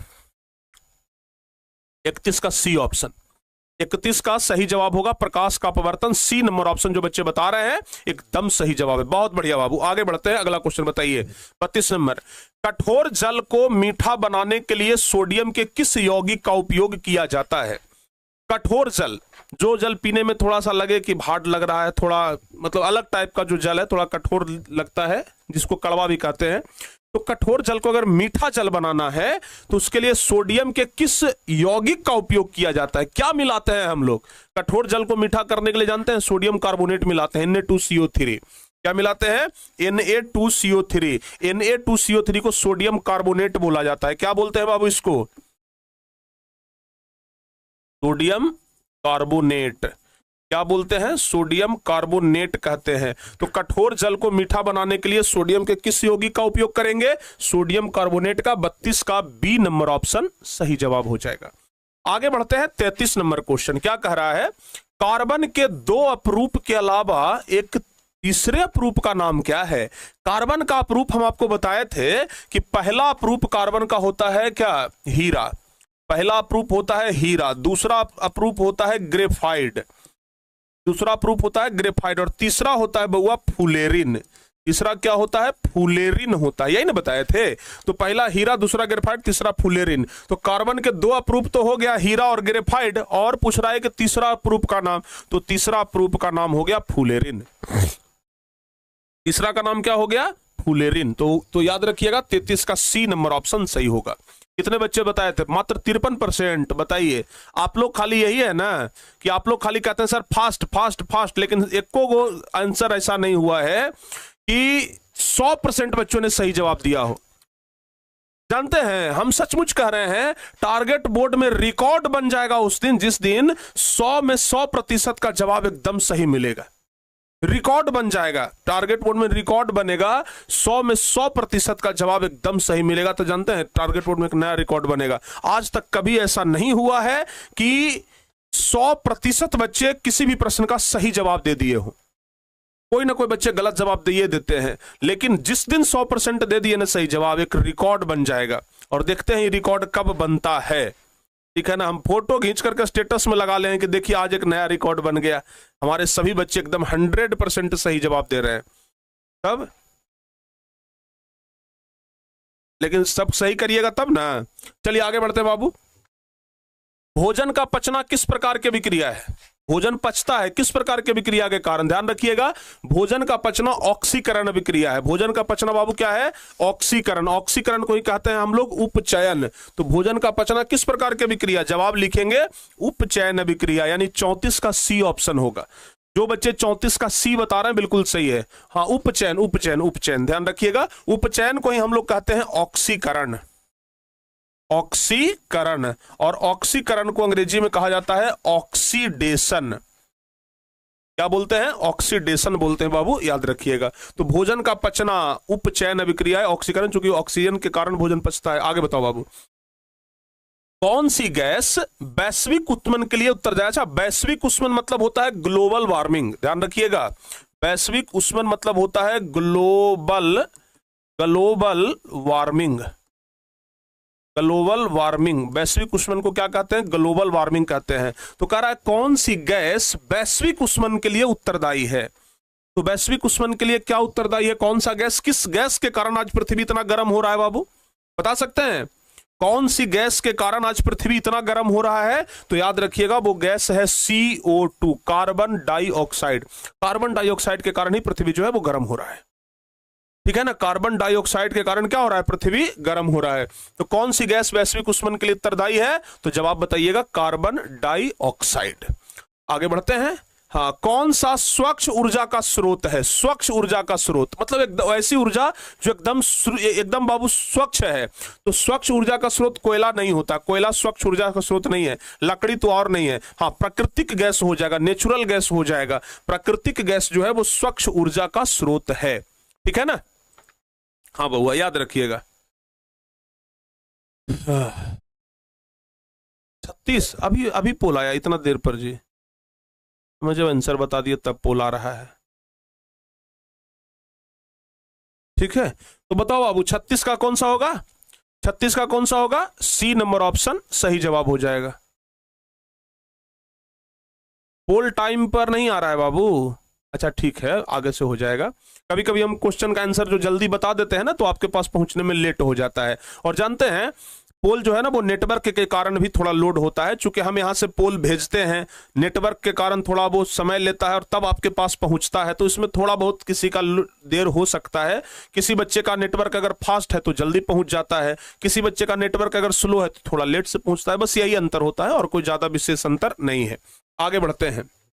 37, लेड नाइट्रेट चूर्ण को एक परखनली में लेकर के गर्म करने पर भूरे रंग का धुआं उत्सर्जित होता है, और यह धुआं कौन सा गैस है?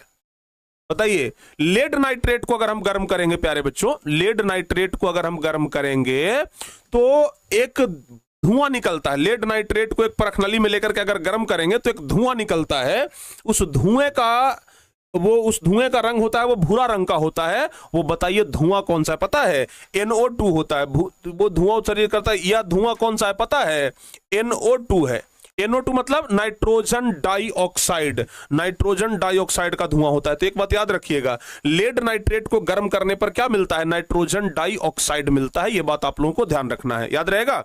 लेड नाइट्रेट को गर्म करने पर नाइट्रोजन डाइऑक्साइड मिलता है। आगे बताइए, निम्न में कौन अबकारक है? क्वेश्चन कह रहा है कि निम्नलिखित में अबकारक कौन है बाबू? अबकारक, तो बहुआ अबकारक कौन है? 38 नंबर क्वेश्चन बता सकते हैं। यहां पे 4 ऑप्शन दिया गया, देखते हैं इसमें से कितने बच्चे, 38 का कितने ऐसे बच्चे हैं जो सही जवाब दे रहे हैं बाबू? जल्दी से, अबकारक कौन है? एक बार जल्दी से आप लोग जवाब बताइए।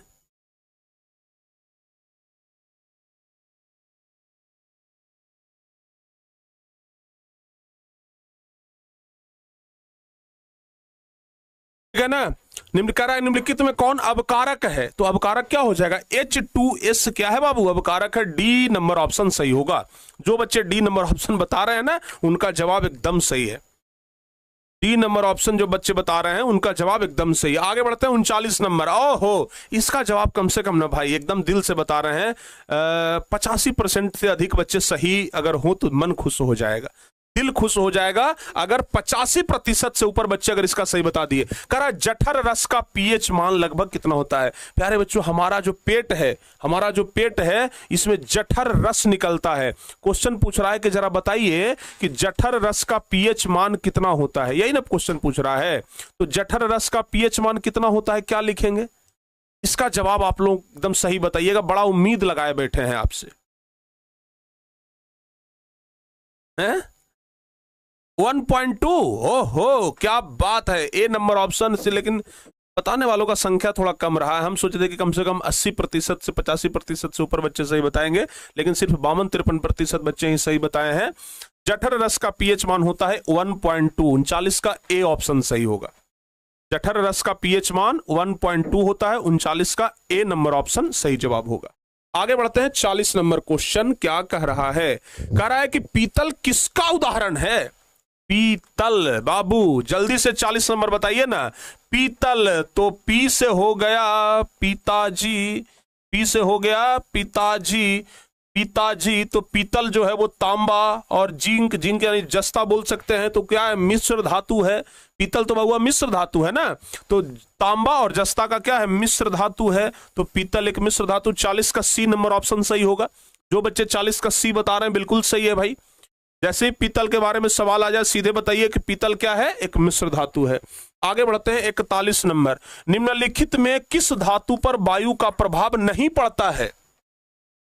क्वेश्चन कह रहा है किस धातु पर वायु का प्रभाव नहीं पड़ता है, यही ना क्वेश्चन है। किस धातु पर वायु का प्रभाव नहीं पड़ता है? तो क्या जवाब लिखेंगे? किस धातु पर वायु का प्रभाव नहीं पड़ता है बउआ? जरा ये 4 ऑप्शन है। हमारे हाथ में ये सोना का अंगूठी है, इस सोना का अंगूठी हवा में ऐसी है, लेकिन हवा से क्या रिएक्शन कर ले रहा है? सोना का अंगूठी हवा में रिएक्शन। लोहा का अंगूठी पहनले रहेंगे, उस पर थोड़ा सा पानी पड़ेगा, रिएक्ट कर जाएगा, जंग लग जाएगा। लेकिन सोना का अंगूठी जो है ना, वो कभी भी हवा से अभिक्रिया नहीं करता है। बाकी तांबा, लोहा, सोडियम, सोडियम तो एकदम जलिए जाएगा हवा में, ठीक है ना। तो बउआ ध्यान रखिएगा, सोना जो है वो हवा से अभिक्रिया नहीं करता है। तो क्वेश्चन ये कह रहा है किस धातु पर वायु का प्रभाव नहीं पड़ता है? तो जवाब होगा सोना, गोल्ड, गोल्ड, गोल्ड। अच्छा, गोल्ड का संकेत क्या होता है बउआ? याद करिए तो आप लोग जरा बताइए तो संकेत क्या होता है? तो याद रखिएगा, सोना का संकेत होता है AU। क्या होता है? AU होता है, ठीक है ना। तो 41 का ए ऑप्शन बताने वाले बहुत हमारे होनहार बच्चे एकदम सही जवाब दिए हैं। हाँ, एकदम सही जवाब है। आगे बढ़ते हैं, अगला क्वेश्चन 42 नंबर। निम्नलिखित में से पीएच का कौन सा मान क्षारक विलयन का मान देता है? एक बात आप लोग ध्यान रखना बाबू, अगर 1 से लेकर के 7 तक पीएच मान है तो वो आपका होगा अम्ल, ठीक है ना। वो क्या होगा? अम्ल होगा। 1 से 7 है तो अम्ल होगा। प्यारे बच्चों, सिर्फ अगर 7 है, पूरे पूरे अगर 7 है तो ये उदासीन होगा।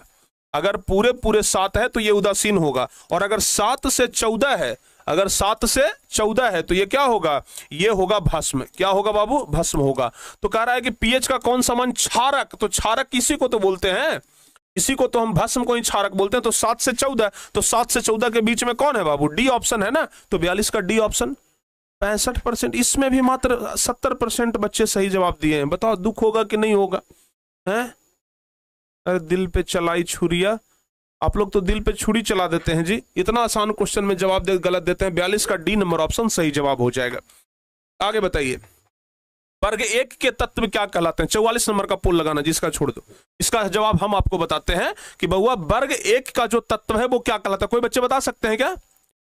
जैसे आपके जो पीरियोडिक टेबल है, ध्यान से सुनना बाबू, आपका जो पीरियोडिक टेबल है उसमें वर्ग एक का तत्व क्या कहलाता है? कोई बच्चे अगर बता सकते हैं तो बताइए।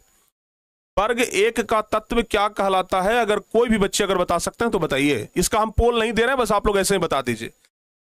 ध्यान रखिएगा, वर्ग एक का जितना तत्व है ना सभी क्षार धातु कहलाता है। वर्ग एक का सभी तत्व क्या कहलाता है? क्षार धातु कहलाता है। इसका जवाब आप लोग याद रखिएगा। हाँ, इसका अब पोल जा रहा है, इसका जवाब बताइए। अधातु के ऑक्साइड जल में घुल करके क्या बनाता है? अधातु के ऑक्साइड, तो अगर अधातु का ऑक्साइड है तो जल में घुल करके क्या बनाएगा? कोई बच्चे बता दीजिए। अधातु का ऑक्साइड जल में घुल करके क्या बनाता है? कोई भी बच्चे बताइए। अधातु का ऑक्साइड जल में घुल करके क्या बनाता है? तो अधातु का ऑक्साइड अगर जल में घुलेगा तो क्या बनाएगा? तो याद रखिएगा, अधातु का ऑक्साइड अम्ल बनाता है बाबू, ठीक है ना, अम्ल बनाता है। अधातु का ऑक्साइड जल में घुल करके अम्ल बनाता है, एसिड बनाता है। तो 44 का ए नंबर ऑप्शन सही जवाब होगा।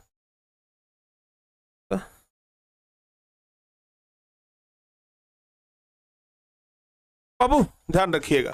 आगे बढ़ते हैं 45 नंबर। ओहो, इसका जवाब हम मान के चलते हैं 70% से अधिक बच्चे कम से कम सही करेंगे। इसका जवाब लगभग 70 से अधिक बच्चे सही करेंगे। 70% से अधिक बच्चे बताइए तो जल्दी से। बॉक्साइट किस धातु का अयस्क है? बॉक्साइट किस धातु का अयस्क है? बउआ इसका एकदम सही जवाब होना चाहिए। अगर गलत जवाब हो गया श्राप दे देंगे, हम सही बता रहे हैं।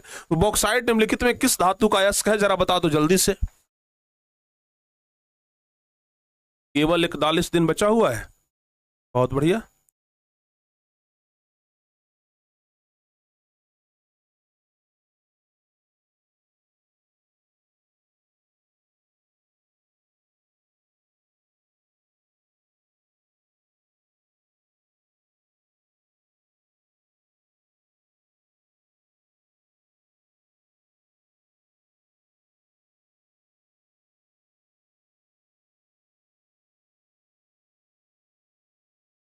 बॉक्साइट निम्नलिखित में किस धातु का अयस्क है? सी नंबर ऑप्शन। 59%, 60%, मात्र 60% लोगों का सही है।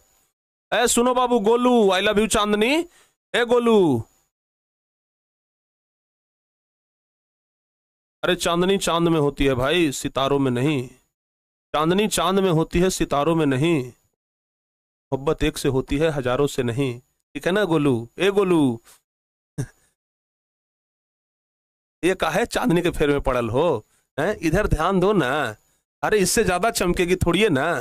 हैं, कितनों भी चांद चमक जाएगा तो ये क्वेश्चनवा से ज्यादा चमक जाएगा जी। तो आप चांद के फेर में नहीं पढ़ करके चांदनी के फेर में पड़ल हैं। बताइए, मरते बुड़बक आदमी, बताओ जल्दी से।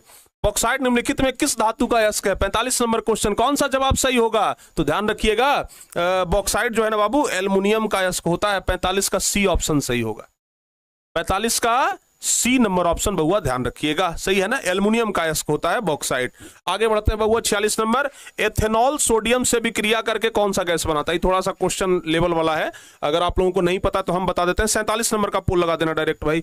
एथेनॉल सोडियम से विक्रिया करके कौन सा गैस बनाता है? 46 नंबर क्वेश्चन है, आपको हम बता देते हैं। बड़ा आसान क्वेश्चन है। एथेनॉल जो है वो हाइड्रोजन गैस बनाता है, H2 गैस बनाता है। ए नंबर ऑप्शन सही होगा। इसका पोल हम, इसका जवाब हम आपको बता दिए, ठीक है ना। आइए 47 नंबर का पोल बता दीजिए आप लोग।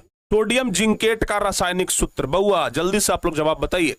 सोडियम जिंकेट का रासायनिक सूत्र क्या होगा? जल्दी से बताओ बाबू। सोडियम जिंकेट का रासायनिक सूत्र क्या होगा? जो बच्चे बता दिए उनको 10 रुपया वाला बिस्किट, 10 वाला बिस्किट एकदम 5 में मिल जाएगा। आप लोग जल्दी से बताओ बाबू।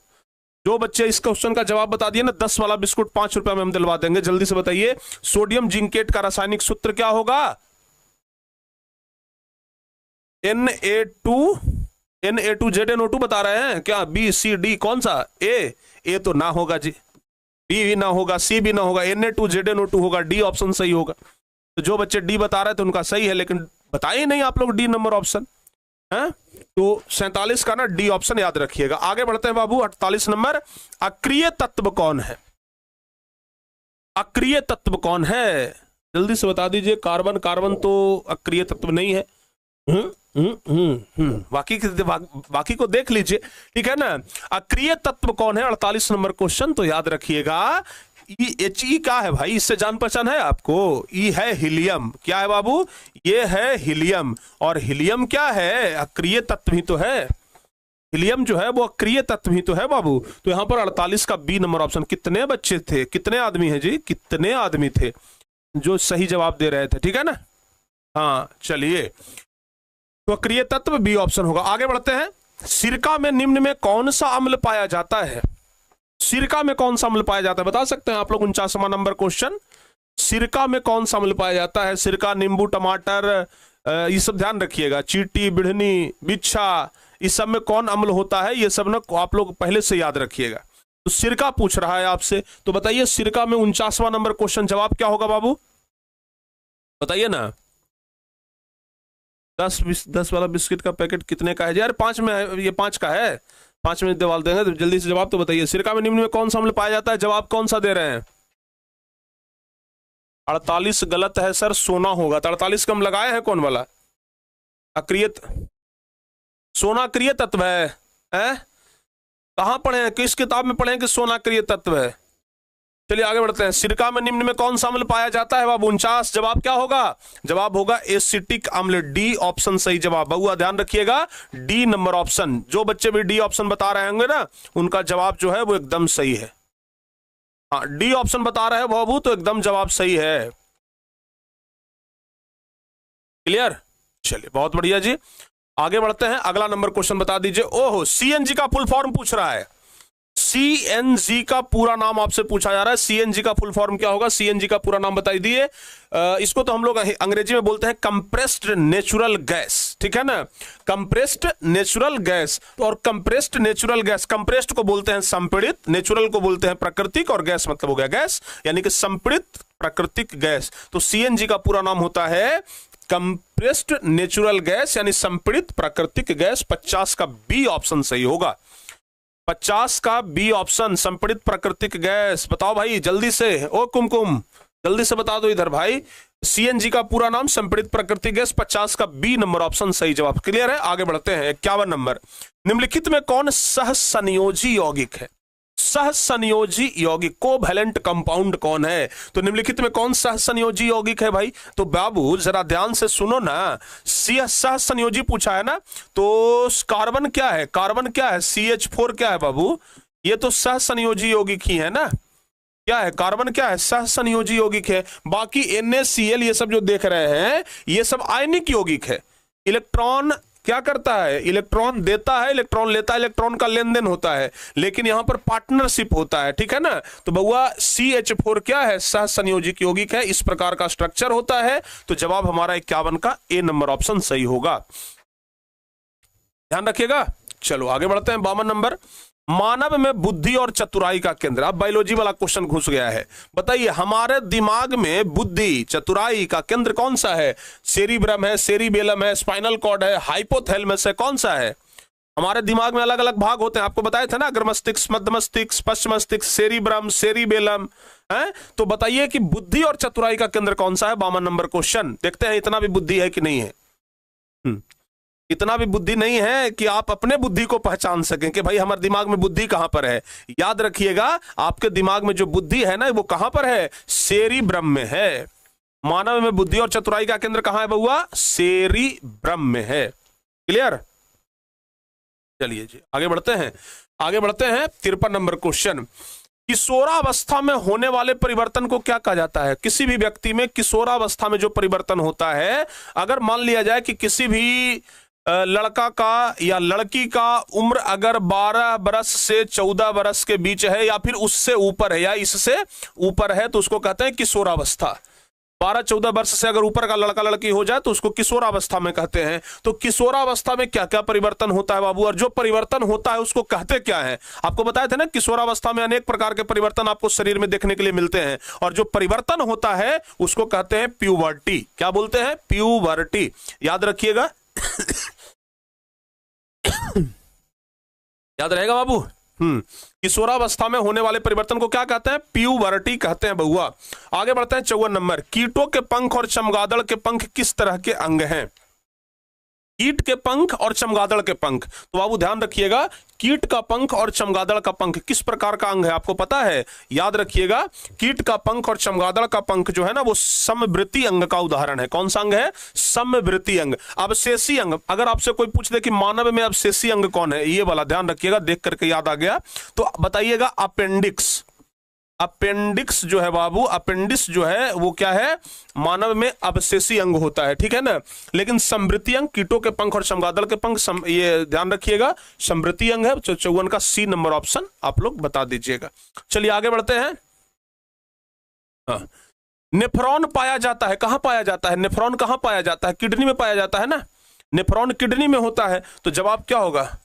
कीटों के पंख और चमगादड़ के पंख समजात अंग तो नहीं होगा। एक बार हम चेक कर लेते हैं इसको, हम एक बार चेक कर लेते हैं बाबू।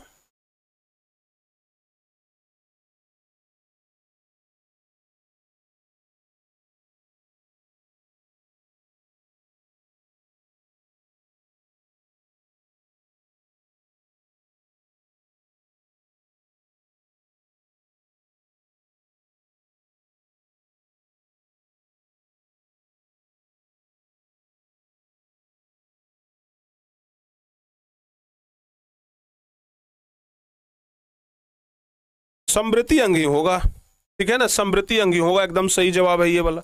चलिए आगे बढ़ते हैं। नेफ्रॉन पाया जाता है, 55 नंबर बता दीजिए। बताओ बाबू 55 नंबर, नेफ्रॉन कहां पाया जाता है? किडनी में। ब्रिक जो आप देख रहे हैं ना, ब्रिक को ही कहते हैं किडनी, ब्रिक को ही क्या कहते हैं? किडनी। तो 55 का ए ऑप्शन ध्यान रखिएगा, बिल्कुल सही है। नेफ्रॉन कहां पाया जाता है? तो किडनी में पाया जाता है। आगे बढ़ते हैं 56 नंबर क्वेश्चन कहता है ईस्ट में जनन होता है। ईस्ट में जो जनन होता है वह किस विधि द्वारा होता है? बस ये बता दीजिए। ईस्ट में जो जनन होता है वह किस विधि द्वारा होता है? बस इतना सा बता दीजिए। हैं? तो ईस्ट में जाइगोट तो अब ये जाइगोट तो अलग चीज होता है ना, मादा का भ्रूण और ये मादा का युग्मक और नर का युग्मक मिलता है तो जाइगोट बनता है, तो ये तो अलग चीज हो गया। बीजाणु जनन अलग हो गया। विखंडन तो हो गया भाई, जब दो भागों में कोई कुछ जीव विघटित ये टूटता है तो उसको विखंडन कहते हैं। बीजाणु जनन भी तो अलग हो गया, काट छांट के अगर लगा देते हैं नया पौधा बन जाए तो उसको बीजाणु जनन। लेकिन मुकुलन, अगर जीवों के शरीर से मुकुल निकलता है, कलिका निकलता है तो उसको मुकुलन कहते हैं। और ईस्ट में जनन मुकुलन विधि द्वारा ही होता है, ध्यान रखिएगा। तो बाबू डी नंबर ऑप्शन यानी 56 का हमारा डी ऑप्शन सही होगा। आगे, यूरिया का निर्माण होता है। यूरिया का निर्माण कहां होता है? किडनी में, यकृत में, अमाशय में या अग्नाशय में? एक बात आप लोग ध्यान रखना बाबू, यूरिया का निर्माण, हम लोग पेशाब करते हैं तो पेशाब में यूरिया होता है, आपको पता है ना। हम लोग के पेशाब में लगभग 2% तक क्या होता है? यूरिया होता है। तो यूरिया का निर्माण कहां होता है? ध्यान रखिएगा, यकृत में होता है। यकृत को क्या बोलते हैं? लीवर, लीवर कहते हैं, लीवर। इसी को प्यारे बच्चों जिगर भी कहा जाता है। कहते हैं ना कि तू हमारा जिगर के टुकड़ा है, तो जिगर भी इसी को कहते हैं। और लीवर के बारे में एक बात और याद रखिएगा, मानव का सबसे बड़ा ग्रंथि क्या होता है? लीवर होता है। अगर इसका आपसे वजन कोई पूछ दे तो 1.5 किलो का तो लीवरे होता है बाबू, ठीक है ना। हम लोग बोलते हैं ना, आप एकदम याद करिएगा, हम लोग पहले गांव में ना कोई पतला चुतला आदमी होता था, दुबला पतला आदमी होता था तो उसको कहते थे 1.5 लीवर के है यार, चल जाएगा, झुट्टो के हट जाओ अभी सामने से। तो 1.5 लीवर मतलब 1.5 किलो के लीवर, एकदम ऐसे ट्रिक से याद रखिएगा। तो यकृत जो है उसका वजन कितना होता है? 1.5 किलो होता है। आगे 58 नंबर क्वेश्चन बताइए, निम्नलिखित में कौन सा घटक हमारे शरीर के लिए आवश्यक है? हमारे शरीर के लिए क्या जरूरी है? हमारे शरीर के लिए तो विटामिन बहुत जरूरी है, खनिज भी बहुत जरूरी है, खनिज लवण, और पोषक तत्व भी बहुत जरूरी है। तो हमारे शरीर के लिए तो सब ना जरूरी है, तो डी ऑप्शन सही होगा। हमारे शरीर के लिए तो सभी जरूरी है, तो बउआ यहां 58 का डी नंबर ऑप्शन सही जवाब हो जाएगा। 59 नंबर बताइए। अब 59 नंबर कौन बच्चे बता सकते हैं? कह रहा है ऑक्सीजन का वाहक कौन है? हम सांस ले रहे हैं, ऑक्सीजन हमारे कोशिका तक कैसे पहुंच रहा है? कौन लेकर के जा रहा है कोशिका तक? बता सकते हैं? ऑक्सीजन को हमारे कोशिका तक लेकर के कौन जा रहा है? बस ये बता दीजिए। बताओ बाबू जल्दी से। सर क्या सेकंड शिफ्ट में एग्जाम हार्ड होता है? ऐसा कोई बात नहीं है, कोई ऐसा बात नहीं है, बताओ जल्दी से। ऑक्सीजन का वाहक कौन है? 59 नंबर क्वेश्चन का जवाब बताइए। तो ऑक्सीजन का वाहक क्या हो जाएगा?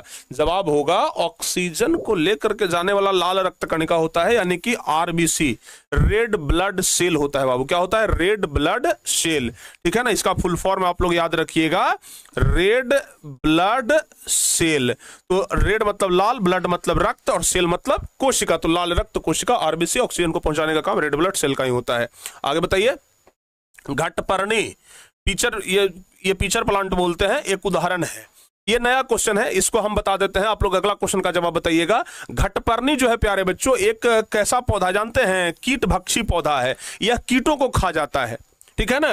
ये जो घटपर्णी है ना, घटपर्णी एक पौधा होता है, ठीक है ना। पीचर प्लांट, इसको आप फोटो अगर हो सके तो हम दिखाते हैं आप लोगों को। इसका फोटो दिखाएं, पीचर प्लांट, ये एक पौधा हो। हाँ देखिए, एकदम सही जवाब। ओहो हो, फोटो ये एकदम मिल गया जी, बढ़िया वाला। बड़ा हो रहा है भाई, देखो बाबू,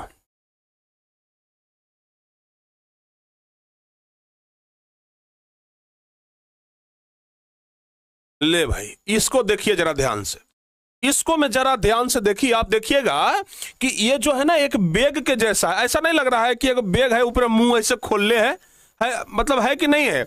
इसको कहते हैं घटपर्णी का पौधा। जानते हैं, यहां पर कोई भी छोटा मोटा जो क्या बोलते हैं उसको, जो कीट है, यहां पर अगर आता है ना, तो इसको अपने अंदर करके ऊपर से मुंहमाई बंद कर लेता है, झोला के मुंह बंद हो गया, ठीक है ना। तो इसको कहते हैं घटपर्णी का पौधा। इसको क्या बोलते हैं? तो घटपर्णी। ये जितने भी छोटे छोटे छोटे छोटे जो ये जो कीट होते हैं उसको खाता है, इसलिए इस पौधे को कहते हैं कीट भक्षी पौधा। क्या बोलते हैं? कीट भक्षी पौधा, ठीक है ना। तो इसको, इसका नाम है ओरिजिनल घटपर्णी, लेकिन कीट को खाता है तो कीटभक्षी कहते हैं। इस तरीके का स्ट्रक्चर होता है, अंदर झोला जैसा है। इसमें आप कभी कभी देखिएगा, अगर आपको कभी ये मिल जाए ना घटपर्णी, तो आप क्या करिएगा, इसे अंगुलियां ऐसे गलती से भी मत डाल दीजिएगा, नहीं तो पता चलेगा अंगुलिया में खाली कांटा गड़ जाएगा। बउआ कुछ ले करके, कुछ हाथ में ले करके इसको ऐसे करिएगा ना, जैसे इसमें टच होगा ना, देखिएगा कि आपका जो वो मुंह है वो बंद होने लगेगा। तो इसी को कहते हैं घटपर्णी, याद रखिएगा। ये घटपर्णी का पौधा है। क्वेश्चन यही कर रहा है कि घटपर्णी एक उदाहरण है किसका? तो कीट भक्षी पौधा का उदाहरण है, ध्यान रखिएगा, ठीक है ना। चलिए आगे बढ़ते हैं। 61 नंबर, तापमान, वर्षा और पवन पर्यावरण के कैसे कारक हैं? आज एक एक क्वेश्चन को ना हम ऐसा समझा रहे हैं, ऐसा समझा रहे हैं कि आज वाला तरीका ही काम आएगा। 100 क्वेश्चन ही बताएंगे, लेकिन दिमाग में एक एक क्वेश्चन न घुस जाए तो बाबू कह देना हमसे, ठीक है ना। हाँ बताइए तो, तापमान, वर्षा तथा पवन पर्यावरण के कैसे कारक हैं? तो चाहे तापमान हो जाए, वर्षा हो जाए, पवन हो जाए, ये सब भौतिक कारक है। बी नंबर ऑप्शन सही जवाब हो जाएगा, याद रखिएगा। अगला क्वेश्चन 62 नंबर, कौन सी बीमारी श्वसन तंत्र से संबंधित है? श्वसन तंत्र से संबंधित बीमारी कौन है, बता सकते हैं? हमारे श्वसन तंत्र से संबंधित बीमारी कौन है? कौन सा बीमारी है जो हमारे श्वसन तंत्र से जुड़ा हुआ है? तो आप लोग बताइए तो। हाँ, डायरिया। डायरिया, गंदा उंदा पानी पी लीजिएगा ना तो डायरिया होता है, श्वसन तंत्र से नहीं जुड़ा हुआ है। मलेरिया तो आपको पता है, मादा एनाफिलीज मच्छर के काटने से होता है। बुखार लग जाता है, तो बुखार लगेगा तो श्वसन तंत्र में दिक्कत हो जाएगा, गलत जवाब। मधुमेह मतलब होता है चिनिया रोग, तो चिनिया रोग से हमारा श्वसन तंत्र प्रभावित होता है, नहीं। तो ये होबे नहीं करेगा, ये होबे नहीं करेगा, ये होबे नहीं करेगा, तो कौन होगा? निमोनिया होगा। तो बी ऑप्शन सही जवाब। कितने बच्चे बी ऑप्शन बता रहे थे बाबू? बी ऑप्शन कितने बच्चे बता रहे थे?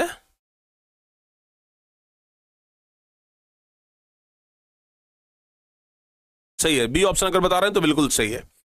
आगे करा, निम्नलिखित में कौन सा संवाहक उत्तक है? मतलब संवाहक मतलब होता है चीजों को एक जगह से दूसरे जगह ढोने वाला उत्तक, ठीक है ना। चीजों को एक जगह से दूसरे जगह पर ढोने वाला उत्तक ही क्या कहलाता है? संवहन उत्तक कहलाता है। तो एपिडर्मिस तो नहीं है। हाँ, दूसरा और तीसरा नंबर जरा क्वेश्चन देखिए तो, ये फ्लोएम क्या करता है? क्या करता है? भोजन ढोने का काम करता है ना। फ्लोएम क्या करता है? भोजन ढोने का काम करता है।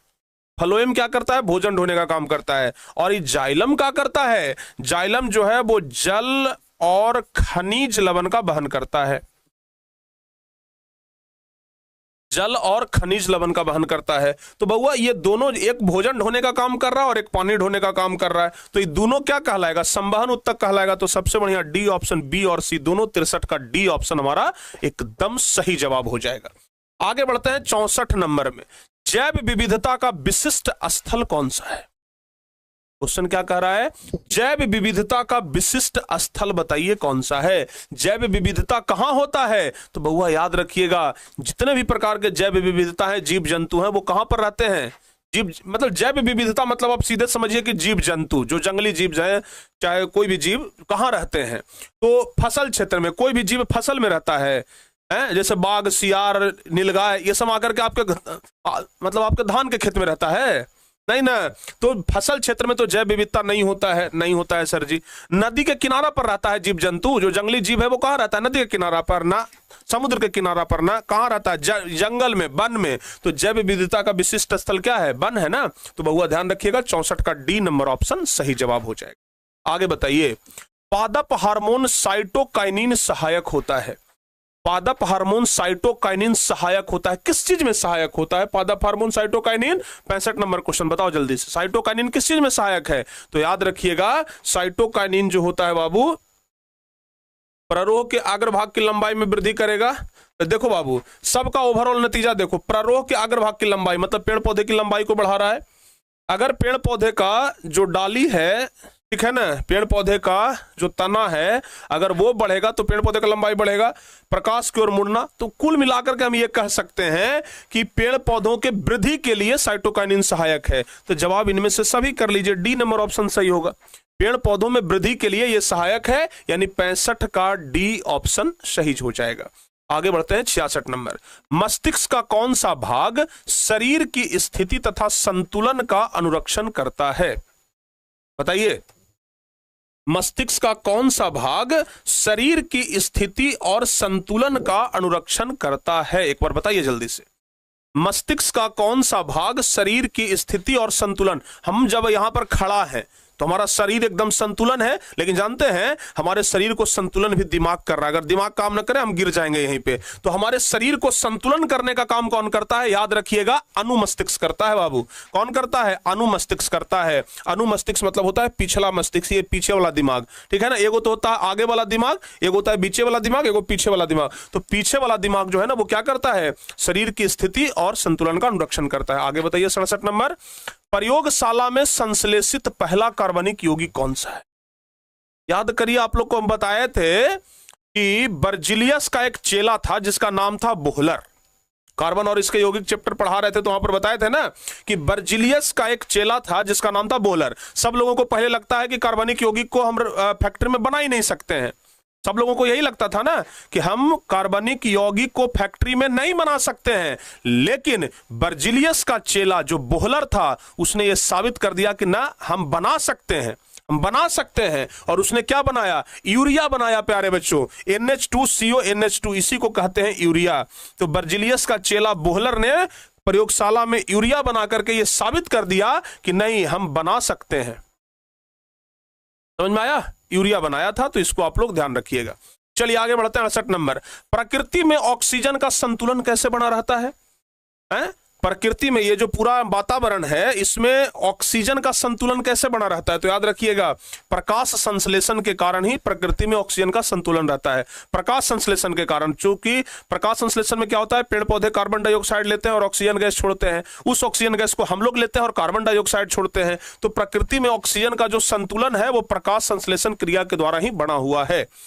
आगे बताइए, ओजोन के एक अणु में कितने परमाणु होते हैं। बड़ा आसान क्वेश्चन है। अगर प्यारे बच्चों आप ऑक्सीजन का O2 लिखते हैं तो O2 मतलब होता है ऑक्सीजन। O2 मतलब होता है क्या, ऑक्सीजन। O2 मतलब क्या होता है, ऑक्सीजन होता है। लेकिन अगर हम 2 की जगह 3 लगा दें तो O3 मतलब होता है ओजोन। O3 मतलब क्या होता है, ओजोन होता है। तो यही ना कह रहा है कि ओजोन के एक अणु में कितने परमाणु। तो अगर हम एगो ओजोन लेते हैं तो इसमें केगो परमाणु है, तो जवाब होगा 3 गो। क्या होगा, 3 गो जवाब होगा ना। तो बउआ 69 का सी नंबर ऑप्शन सही जवाब होगा। 70 नंबर बताइए, हेमोग्लोबिन की कमी से क्या होता है। अगर हमारे खून में हेमोग्लोबिन का कमी हो जाए तो कौन सा रोग होगा। बताओ बाबू, जल्दी से, जल्दी से बताइए।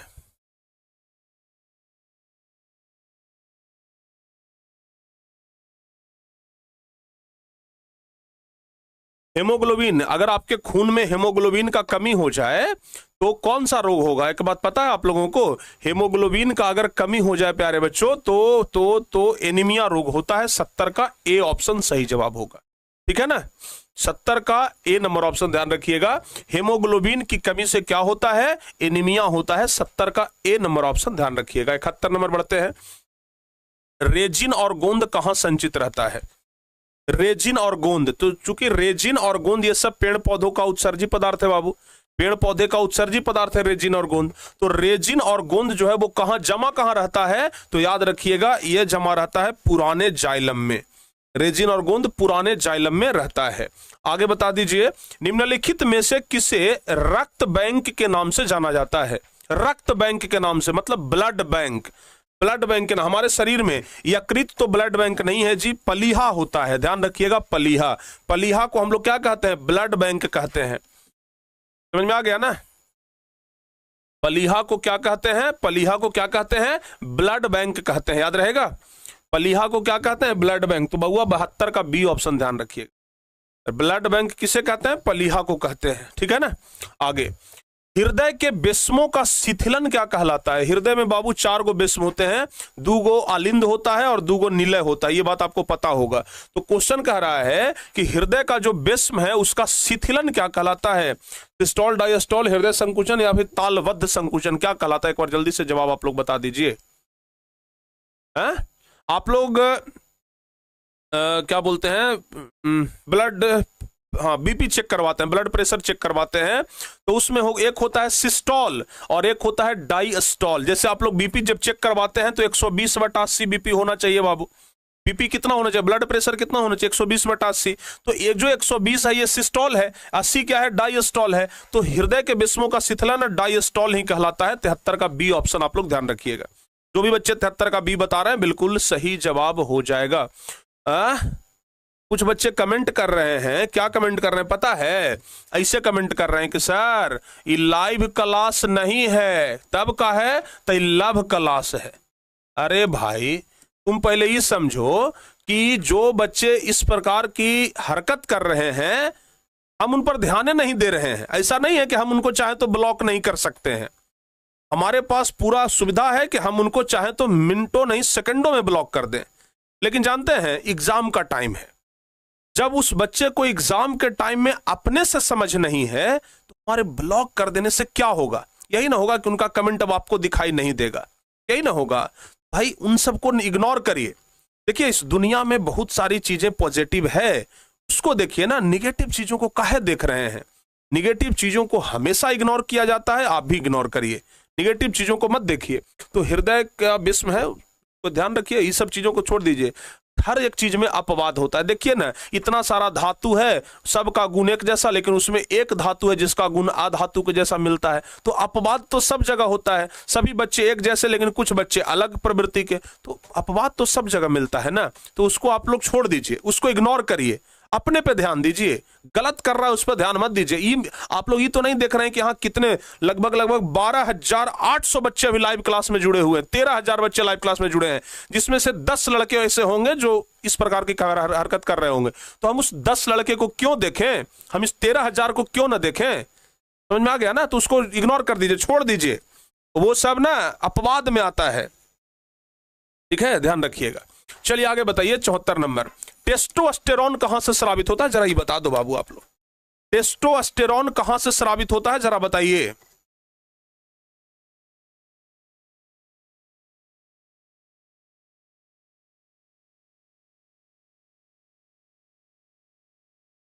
बताओ तो बाबू जल्दी से। टेस्टोस्टेरोन स्रावित होता है, कहां से स्रावित होता है टेस्टोस्टेरोन? बच्चे बता रहे हैं भाई।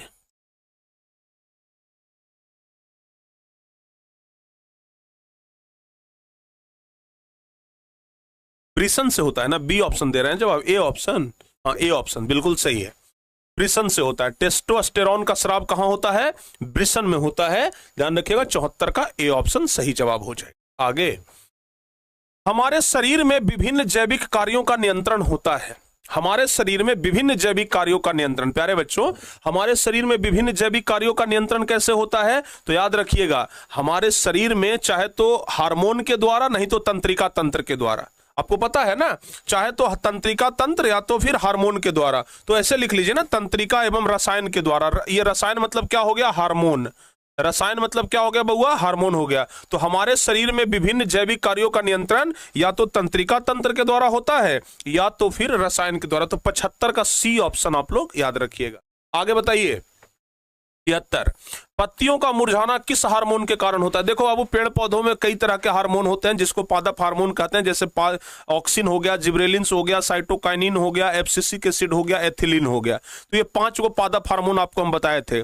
इसमें एक हार्मोन ऐसा है जिसके कारण पेड़ पौधों की पत्तियां सूख जाती है। तो बताइए वो हार्मोन कौन सा है? पता है? पत्तियों का मुरझाना, पत्तियों का मुरझाना एक हार्मोन के कारण है जिसका नाम है एब्सिसिक अम्ल, एब्सिसिक एसिड। बउआ 76 का डी ऑप्शन सही होगा, ठीक है ना? हाँ बाबू, 76 का जो बच्चे डी ऑप्शन, 76 का जो बच्चे डी ऑप्शन बता रहे हैं उनका जवाब क्या है? एकदम सही है। आगे बढ़ते हैं 77, पादप में फ्लोएम उत्तरदायी है। फ्लोएम किस लिए जाना जाता है भाई? फ्लोएम का कार्य क्या है? आपको पता है ना कि फ्लोएम का कार्य क्या है? क्या कार्य है बाबू, जरा जल्दी से बताओ आप लोग। फ्लोएम का कार्य होता है भोजन को संवहन करना। तो भोजन संवहन करना फ्लोएम का कार्य है। तो 77 का बी ऑप्शन हो जाएगा। होगा कि नहीं होगा? होगा ना बाबू? तो पादप में फ्लोएम उत्तरदायी है भोजन के संवहन के लिए। यहां पर 77 का बी नंबर ऑप्शन जो बच्चे बता रहे हैं बिल्कुल सही है। चलिए जी आगे बढ़ते हैं 78 नंबर। थोड़ा पोल अब आप लोग का हो सकता है कि जल्दी जल्दी आ जाए, क्योंकि अब क्वेश्चन हम थोड़ा जल्दी जल्दी करवा रहे हैं।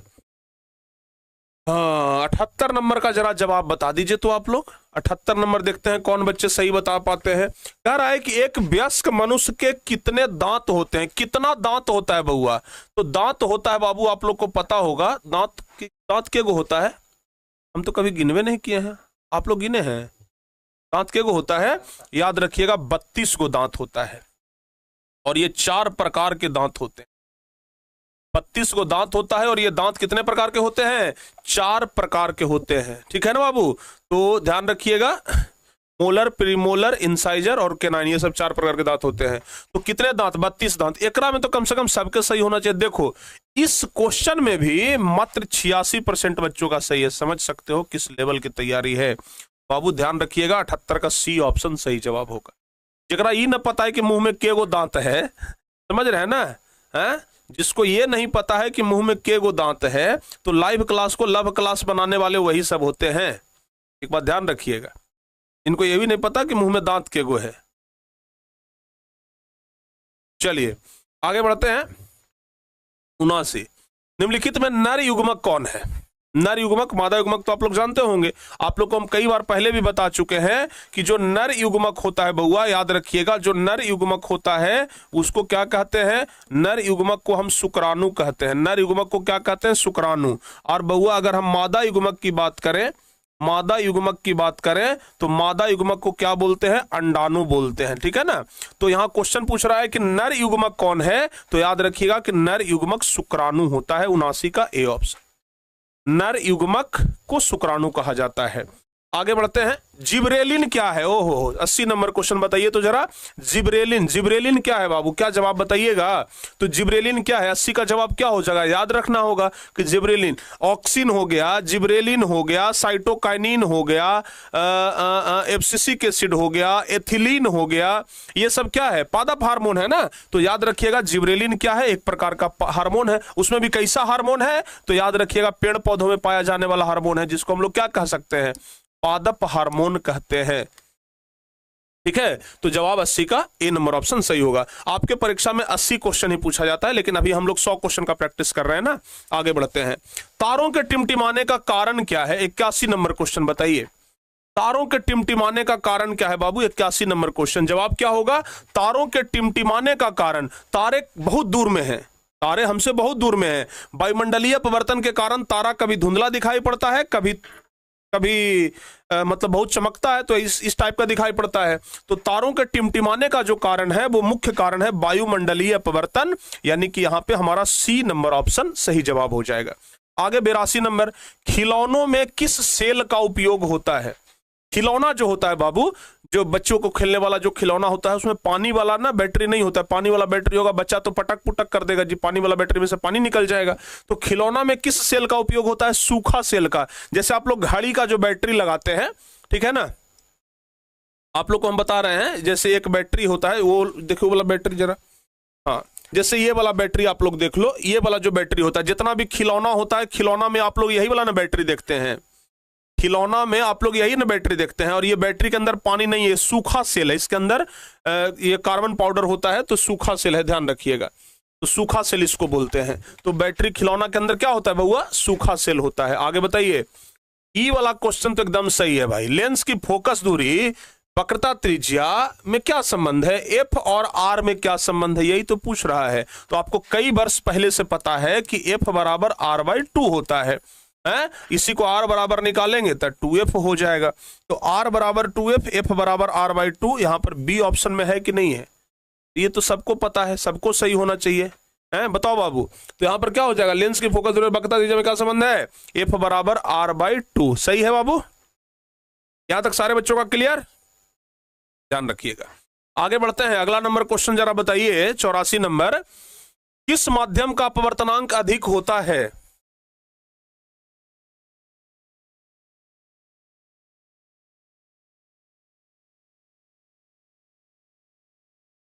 तो निम्न में किस माध्यम का अपवर्तनांक अधिक है? कौन सा माध्यम है जिसका अपवर्तनांक सबसे ज्यादा होता है?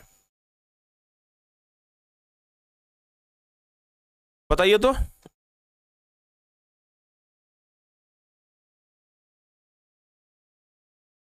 बताओ बाबू। हवा, जल, शीशा, हीरा। अरे भाई सबको पता है कि अपवर्तनांक सबसे ज्यादा किसका होता है। ये क्वेश्चन बताने वाला चीज है जी, तो आप लोग को ऐसे पता होना चाहिए, हैं? ऐसे पता होना चाहिए कि हीरा का अपवर्तनांक सबसे ज्यादा होता है कितना? तो 2.42। हीरा का अपवर्तनांक सबसे ज्यादा होता है कितना? 2.42।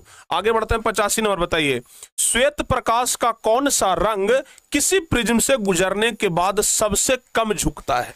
बताओ बाबू, श्वेत प्रकाश का कौन सा रंग किसी प्रिज्म से गुजरने के बाद सबसे कम झुकता है? तो सबसे कम झुकाव किसका होता है पता है? सबसे कम झुकाव होता है लाल रंग का। सी नंबर ऑप्शन सही होगा। श्वेत प्रकाश का कौन सा रंग सबसे कम झुकता है? लाल रंग। याद रहेगा बाबू, याद रहेगा। श्वेत प्रकाश का कौन सा रंग सबसे कम झुकता है? तो जवाब क्या होगा? लाल रंग। आगे बढ़ते हैं, वैद्युत प्रतिरोधकता निर्भर करता है। वैद्युत प्रतिरोधकता किस बात पर निर्भर करता है? तो याद रखिएगा, वैद्युत प्रतिरोधकता किस पर निर्भर करता है? ध्यान रखिएगा, मतलब प्रतिरोध किस पर निर्भर करता है? चालक की लंबाई पर निर्भर करता है, चालक के अनुप्रस्थ काट के क्षेत्रफल पर निर्भर करता है, चालक के पदार्थ की प्रकृति पर निर्भर करता है। जवाब होगा तो सभी पर निर्भर करता है। डी ऑप्शन हमारा सही जवाब होगा। आगे बताइए, 1 यूनिट विद्युत ऊर्जा का मान बता दीजिए क्या होता है? 1 यूनिट, तो 1 यूनिट विद्युत ऊर्जा का मान होता है 3.6 गुने 10 के पावर 6 जूल। कितना बउआ? 3.6 गुने 10 के power 6 joule. D number option सही जवाब हो जाएगा। क्लियर? हाँ, डी नंबर ऑप्शन आप लोग ध्यान रखिएगा। आगे बढ़ते हैं बाबू, 88 नंबर क्वेश्चन। क्या कह रहा है 88 नंबर? फ्लेमिंग के बाम हस्त नियम में, ये जो बायां हाथ वाला नियम है फ्लेमिंग वाला, ऐसे वाला आप लोग को याद आ गया होगा, है ना? सभी अंगुलियों को 90 डिग्री पे रखना है। तो फ्लेमिंग के बाम हस्त नियम में बायां हाथ का मध्यमा, ये जो बीच वाला अंगुली है, ये क्या संकेत करती है बाबू? अगर आप अपने हाथ, बायां हाथ की 3 अंगुलियों को इस प्रकार से व्यवस्थित करेंगे तो बायां हाथ का जो मध्यमा है वो क्या संकेत करेगा? 88 नंबर क्वेश्चन बताइए। तो फ्लेमिंग के बाम हस्त नियम में, फ्लेमिंग के बायां हाथ के नियम में जो बायां हाथ का मध्यमा जो है वो क्या संकेत करता है? मध्यमा मतलब होता है ये बीच वाला अंगुली। तो मध्यमा क्या संकेत करता है? ध्यान रखिएगा, विद्युत धारा की दिशा को संकेत करता है। चालक में प्रवाहित विद्युत धारा की दिशा को संकेत करेगा। 88 का सी नंबर ऑप्शन सही होगा। आगे बताइए आप लोग, 89 नंबर क्वेश्चन, नाइक्रोम में कौन कौन से तत्व होते हैं? नाइक्रोम में, तो नाइक्रोम में 2 तत्व होता है। ध्यान रखिएगा, 90 नंबर का लगाना डायरेक्ट पोल। नाइक्रोम में कौन कौन से तत्व होते हैं? तो नाइक्रोम में होता है निकेल और क्रोमियम। याद रखना बाबू, सी ऑप्शन सही होगा। नाइक्रोम में कौन कौन सा तत्व होता है? निकेल और क्रोमियम, ये सॉरी निकेल और कार्बन, क्रोमियम एक मिनट, नहीं नहीं नहीं नहीं नहीं नहीं, निकेल और क्रोमियम होगा जी, ये वाला ए ऑप्शन सही होगा, हम कार्बन में लगा दिए। निकेल और क्रोमियम 89 का ए ऑप्शन सही कर लीजिएगा आप लोग। चलिए आगे बढ़ते हैं। विभवांतर मापने वाले यंत्र को क्या कहते हैं? तो एकदम आसान क्वेश्चन है, हल्का क्वेश्चन, इसका जवाब तो सबके मुंह पे होना चाहिए एकदम। बताओ तो बाबू जल्दी से, विभवांतर मापने वाले यंत्र को क्या कहा जाता है? वह कौन सा यंत्र है जो विभवांतर को मापता है? बताओ बाबू जल्दी से बताइए तो, विभवांतर मापने वाले यंत्र को क्या कहते हैं? तो याद रखिएगा, विभवांतर मापने वाले यंत्र को वोल्ट मीटर कहते हैं। वोल्ट मीटर, आमीटर से विद्युत धारा मापते हैं और वोल्ट मीटर से विभवांतर मापते हैं। एकदम क्लियर है। आगे बताइए 91 नंबर, ऊर्जा का एसआई मात्रक। बताओ बाबू, ऊर्जा का एसआई मात्रक क्या होता है? बता सकते हैं? ऊर्जा का एसआई मात्रक, चाहे ऊर्जा हो चाहे कार्य हो, दोनों का एसआई मात्रक प्यारे बच्चों जूल ही होता है। देखिए, ऊर्जा हो चाहे कार्य हो चाहे उष्मा हो, ठीक है ना, ये तीनों का जो एसआई मात्रक होता है वो क्या होता है? जूल ही होता है। जे से हम लोग सूचित करते हैं, तो जूल होगा, यानी कि डी नंबर ऑप्शन सही होगा। आगे, जिप्सम का रासायनिक सूत्र क्या होता है? जिप्सम का रासायनिक सूत्र बताओ बाबू। तो जिप्सम का रासायनिक सूत्र याद रखिएगा, बड़ा आसान है, आप लोग को पहले से ये पता भी होगा। या क्या लिख रहे हैं? या जूले होता है भाई। एडमिट कार्ड के लिए पैसा मांग रहा है सर, ऐसा भी हो रहा है का? एडमिट कार्ड के लिए पैसा मांग रहा है, बोलिए किस बात का पैसा भाई? एडमिट कार्ड के लिए मत दीजिए, 1 रुपया मत दीजिए एडमिट कार्ड के लिए, ठीक है ना। पैसा कुछ लगेगा जी, एडमिट मैंने हर एक चीज, हर एक जगह पैसे। जिप्सम का रासायनिक सूत्र 92 नंबर क्वेश्चन बताइए, जवाब क्या होगा? जिप्सम का रासायनिक सूत्र होता है CaSO4 × 2H2O, यानी 92 का बी ऑप्शन सही होगा। 93 नंबर बताइए, क्लोरीन की परमाणु संख्या Cl, क्लोरीन का संकेत क्या होता है? Cl, इसका परमाणु संख्या कितना होता है बाबू? हाँ, 4 गो ऑप्शन है, बता दीजिए। आप लोग को तो परमाणु संख्या याद है, पहले से हम आपको कई बार याद भी करवाए हैं। तो क्लोरीन का परमाणु संख्या क्या होगा? एक बार झड़क से बता दीजिए आप लोग, बताइए तो, क्लोरीन का परमाणु संख्या क्या होता है? तो याद रखिएगा, क्लोरीन का परमाणु संख्या 17 होता है, डी ऑप्शन सही होगा। क्लोरीन का परमाणु संख्या 17, याद रहेगा ना, क्लोरीन का परमाणु संख्या 17 याद रखिएगा। आगे बताइए भाई 94 नंबर, सामान्यतः एथेनॉल को क्या कहा जाता है? एथेनॉल को क्या कहा जाता है? तो बउआ अगर एथेनॉल के बारे में पूछे कि एथेनॉल, तो आपको पता है ना, ऑल किस में लगाते थे? ऑल एल्कोहल वाला है ना, एल्कोहल वाला आप लोग पढ़े थे ना, जिसके लास्ट में OH लगा हुआ रहता था बउआ, इसी को क्या बोलते थे? एल्कोहल। तो एल्कोहल को ही हम लोग एथेनॉल बोलते। देखिए यहां पर भी ऑल लगा है, यहां पर भी ऑल लगा है, ठीक है ना। एथेन जोड़ ऑल से बन गया एथेनॉल, ठीक है ना, और एल्क जोड़ ऑल से बन गया एल्कोहल। तो यहां पर भी लास्ट में ऑल है, यहां पर भी ऑल है, तो ऑल ऑल मिलाइए तो एथेनॉल को एल्कोहल कहेंगे। 94 का ए ऑप्शन ट्रिक्स एकदम याद रखिए, ठीक है ना। चलिए 95, जल के वैद्युत अपघटन में कैथोड पर कौन सा गैस मुक्त होता है? बताओ बाबू, जल के वैद्युत अपघटन में कैथोड पर कौन सा गैस मुक्त होता है? कैथोड और एनोड होता है ना, जल का जब वैद्युत अपघटन कराया जाता है तो बिजली का 2 सिरा होता है, एक होता है कैथोड और दूसरा होता है एनोड। तो कह रहा है कि जल के वैद्युत अपघटन में कैथोड पर कौन सा गैस मुक्त होता है? तो हाइड्रोजन गैस कहिएगा। कैथोड पर कौन सा गैस मुक्त होता है? Hydrogen gas. 95 का बी ऑप्शन सही होगा। आगे बढ़ते हैं 96 नंबर, कौन सा पदार्थ नीले लिटमस पत्र को लाल कर देता है? कौन सा पदार्थ है जो नीला को लाल कर देता है बाबू? तो याद रखिएगा, कौन सा पदार्थ नीले लिटमस को लाल करता है? जवाब होगा नीला को लाल। आप लोगों को एक फॉर्मूला बताए थे, ट्रिक बताए थे, अनिल करके, अनिल याद रखिएगा। अम्ल जो है वो नीला को लाल कर देता है। क्या बताए थे? अम्ल नीला को लाल करता है। तो जवाब होगा कि अम्ल जो है वो क्या करता है? नीला को लाल करता है। इसका जवाब आप लोग याद रखेंगे। हाँ, अम्ल जो है वो नीला को क्या करता है? लाल करता है, याद रखिएगा। सबसे लास्ट क्वेश्चन था हुआ। और अब चलिए हम लोग, नहीं ये 96 नंबर क्वेश्चन था, 4 क्वेश्चन और बचा हुआ है। तो चलिए आगे बढ़ते हैं। 97 नंबर बता दीजिए, मिल्क ऑफ मैग्नीशिया का पीएच मान क्या होता है? बताइए एक बार जल्दी से, मिल्क ऑफ मैग्नीशिया का पीएच मान। तो अगर आपसे मिल्क ऑफ मैग्नीशिया का पीएच मान पूछे तो बताइएगा 10.5 होता है। मिल्क ऑफ मैग्नीशिया का पीएच मान 10.5 होता है, ये बता दीजिएगा। 98 नंबर क्वेश्चन है कि निम्न में से कौन सा धातु अत्यधिक अभिक्रियाशील है? कौन सा धातु अधिक अभिक्रियाशील है? चारों में से जल्दी से बताओ बाबू। फटाफट से आप लोग बताइए। और हाँ, एक बात और सुन लीजिए, 8:30 बजे से हम प्यारे बच्चों केमिस्ट्री का क्रैश कोर्स लेंगे, तो आप लोग 8:30 बजे से केमिस्ट्री के क्रैश कोर्स में भी जुड़ जाइएगा, ठीक है ना। हाँ, आपका क्लास आज क्रैश कोर्स वाला दोपहर में नहीं हुआ था, हम नोटिफिकेशन डाल दिए थे कि हम रात को 8:30 बजे से इस क्लास के बाद हम क्रैश कोर्स का केमिस्ट्री का पहला चैप्टर है, बहुत छोटा सा चैप्टर है, 4-5 क्वेश्चन उसमें याद करना है, ज्यादा उसमें याद नहीं करना है, तो बहुत जल्दी खत्म हो जाएगा, ठीक है ना। तो आप लोग ना आज ही 8:30 बजे से आप लोग जुड़ जाइएगा, 9 बजते तक आपका खत्म हो जाएगा पहला चैप्टर, तो जरूर आप लोग क्लास कर लीजिएगा, ठीक है। बताइए तो कौन सा धातु अधिक अभिक्रियाशील है, सबसे ज्यादा अभिक्रियाशील? तो अगर चारों को देखिएगा तो आपको लगेगा कि सोडियम ही है, 98 का बी ऑप्शन सही जवाब हो जाएगा। 99 नंबर बताइए। ब्यूटेनॉन एक कार्बन यौगिक है जिसका प्रकार्यात्मक समूह क्या होता है? ब्यूटेनॉन, तो बउआ अगर ब्यूटेनॉन की अगर बात किया जाए तो इसका प्रकार्यात्मक समूह पूछ रहा है ना, प्रकार्यात्मक समूह होता है कीटोन। ब्यूटेन का प्रकार्यात्मक समूह क्या होता है? कीटोन होता है। क्या होता है बाबू? हाँ, कीटोन होता है, याद रखिएगा। और कीटोन तो आपको पता है CO, तो प्यारे बच्चों कीटोन का अगर पूछे तो CH3, CO, CH2 और CH3, ये होता है इसका संरचना, ध्यान रखिएगा, ये क्या होता है? इसका संरचना होता है। तो अगर ब्यूटेनॉन का कार्बनिक ये प्रकार्यात्मक समूह पूछे तो कीटोन आप लोग बताइएगा। और अब प्यारे बच्चों सबसे लास्ट क्वेश्चन है, एल्कीन का सामान्य सूत्र क्या होता है? हम आप लोगों को तीनों बताए थे, जैसे यहां पर है CnH2n+2, तो ये प्यारे बच्चों किसका हो जाएगा? एल्केन का हो जाएगा। किसका? एल्केन का।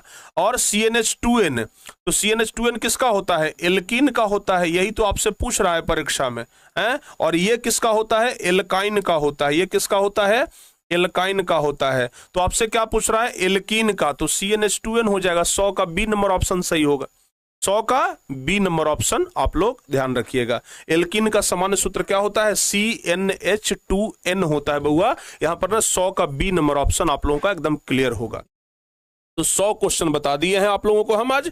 आप लोग एकदम सही से बताइए तो कि 100 में से आप लोग लगभग कितना सही किए होंगे। और जानते हैं, एकदम दिल से बताइएगा, आज जिस तरीके से हम आपको ऑब्जेक्टिव क्वेश्चन करवाए हैं, ऑब्जेक्टिव क्वेश्चन कराने का सही तरीका यही है, ठीक है ना। हम तो ज्यादा क्वेश्चन कराने के चक्कर में सिर्फ ABCD कर देते हैं। कई बार ऐसा होता है कि अगर क्वेश्चन ज्यादा प्रैक्टिस कराना हो तो भाई क्वेश्चन पढ़ते हैं, उसका आंसर A होगा, उसका आंसर B होगा, उसका आंसर C होगा, ऐसे हम लोग कर देते हैं। लेकिन सही तरीका यही है कि हम लोग 100 क्वेश्चन को बढ़िया से 1.5 घंटे में पढ़े हैं, एक एक क्वेश्चन को एकदम बढ़िया से पूरा समझा के बताए हैं, पूरा एक्सप्लेन करके बताए हैं, ताकि कहीं कोई दिक्कत न रह जाए। तो बउआ 100 में से कम हम मान करके चल रहे हैं कि आपका 90+ तो जरूर सही हुआ होगा, 90+ तो जरूर सही हुआ होगा। जो भी क्वेश्चन का जवाब आपसे मिस हुआ है, गलती हुआ है, उसको आप लोग दोबारा एक बार जरूर रिपीट कर लीजिएगा, ठीक है ना। जिस भी क्वेश्चन में आप फंसे हैं उसको एक बार क्या करिएगा? जरूर रिपीट कर लीजिएगा। फिलहाल प्यारे बच्चों आज इस क्लास को हम यहीं पे समाप्त कर रहे हैं, और अभी 8:30 बजे से आप लोग क्रैश कोर्स वाली क्लास में जुड़ जाइएगा, ठीक है ना। क्रैश कोर्स वाला क्लास में आप लोग जुड़ जाइएगा, ठीक है। तो क्रैश कोर्स वाली क्लास में हम आपका इंतजार करेंगे, ठीक है ना। हाँ, अगर एप्लीकेशन सही रहा तो एप्लीकेशन पे करा लेंगे, नहीं तो आपको लिंक भी प्रोवाइड करवा देंगे। एप्लीकेशन पे चल रहा था क्लास? नहीं, तो चलो बाबू हम लिंक प्रोवाइड कराएंगे, उस लिंक के माध्यम से हम लोग क्लास कर लेंगे, ठीक है ना। अब क्लास करना है, एग्जाम का टाइम है, जैसे भी करेंगे, तो इसको आप लोग ध्यान से देख लीजिएगा। तो चलिए आज इस क्लास को प्यारे बच्चों यहीं पे समाप्त करते हैं। अच्छे तरीके से आप लोग इस क्लास को किए, इसके लिए बहुत बहुत धन्यवाद। अब मिलते हैं प्यारे बच्चे आप लोगों से नेक्स्ट क्लास में, तब तक के लिए जय हिंद।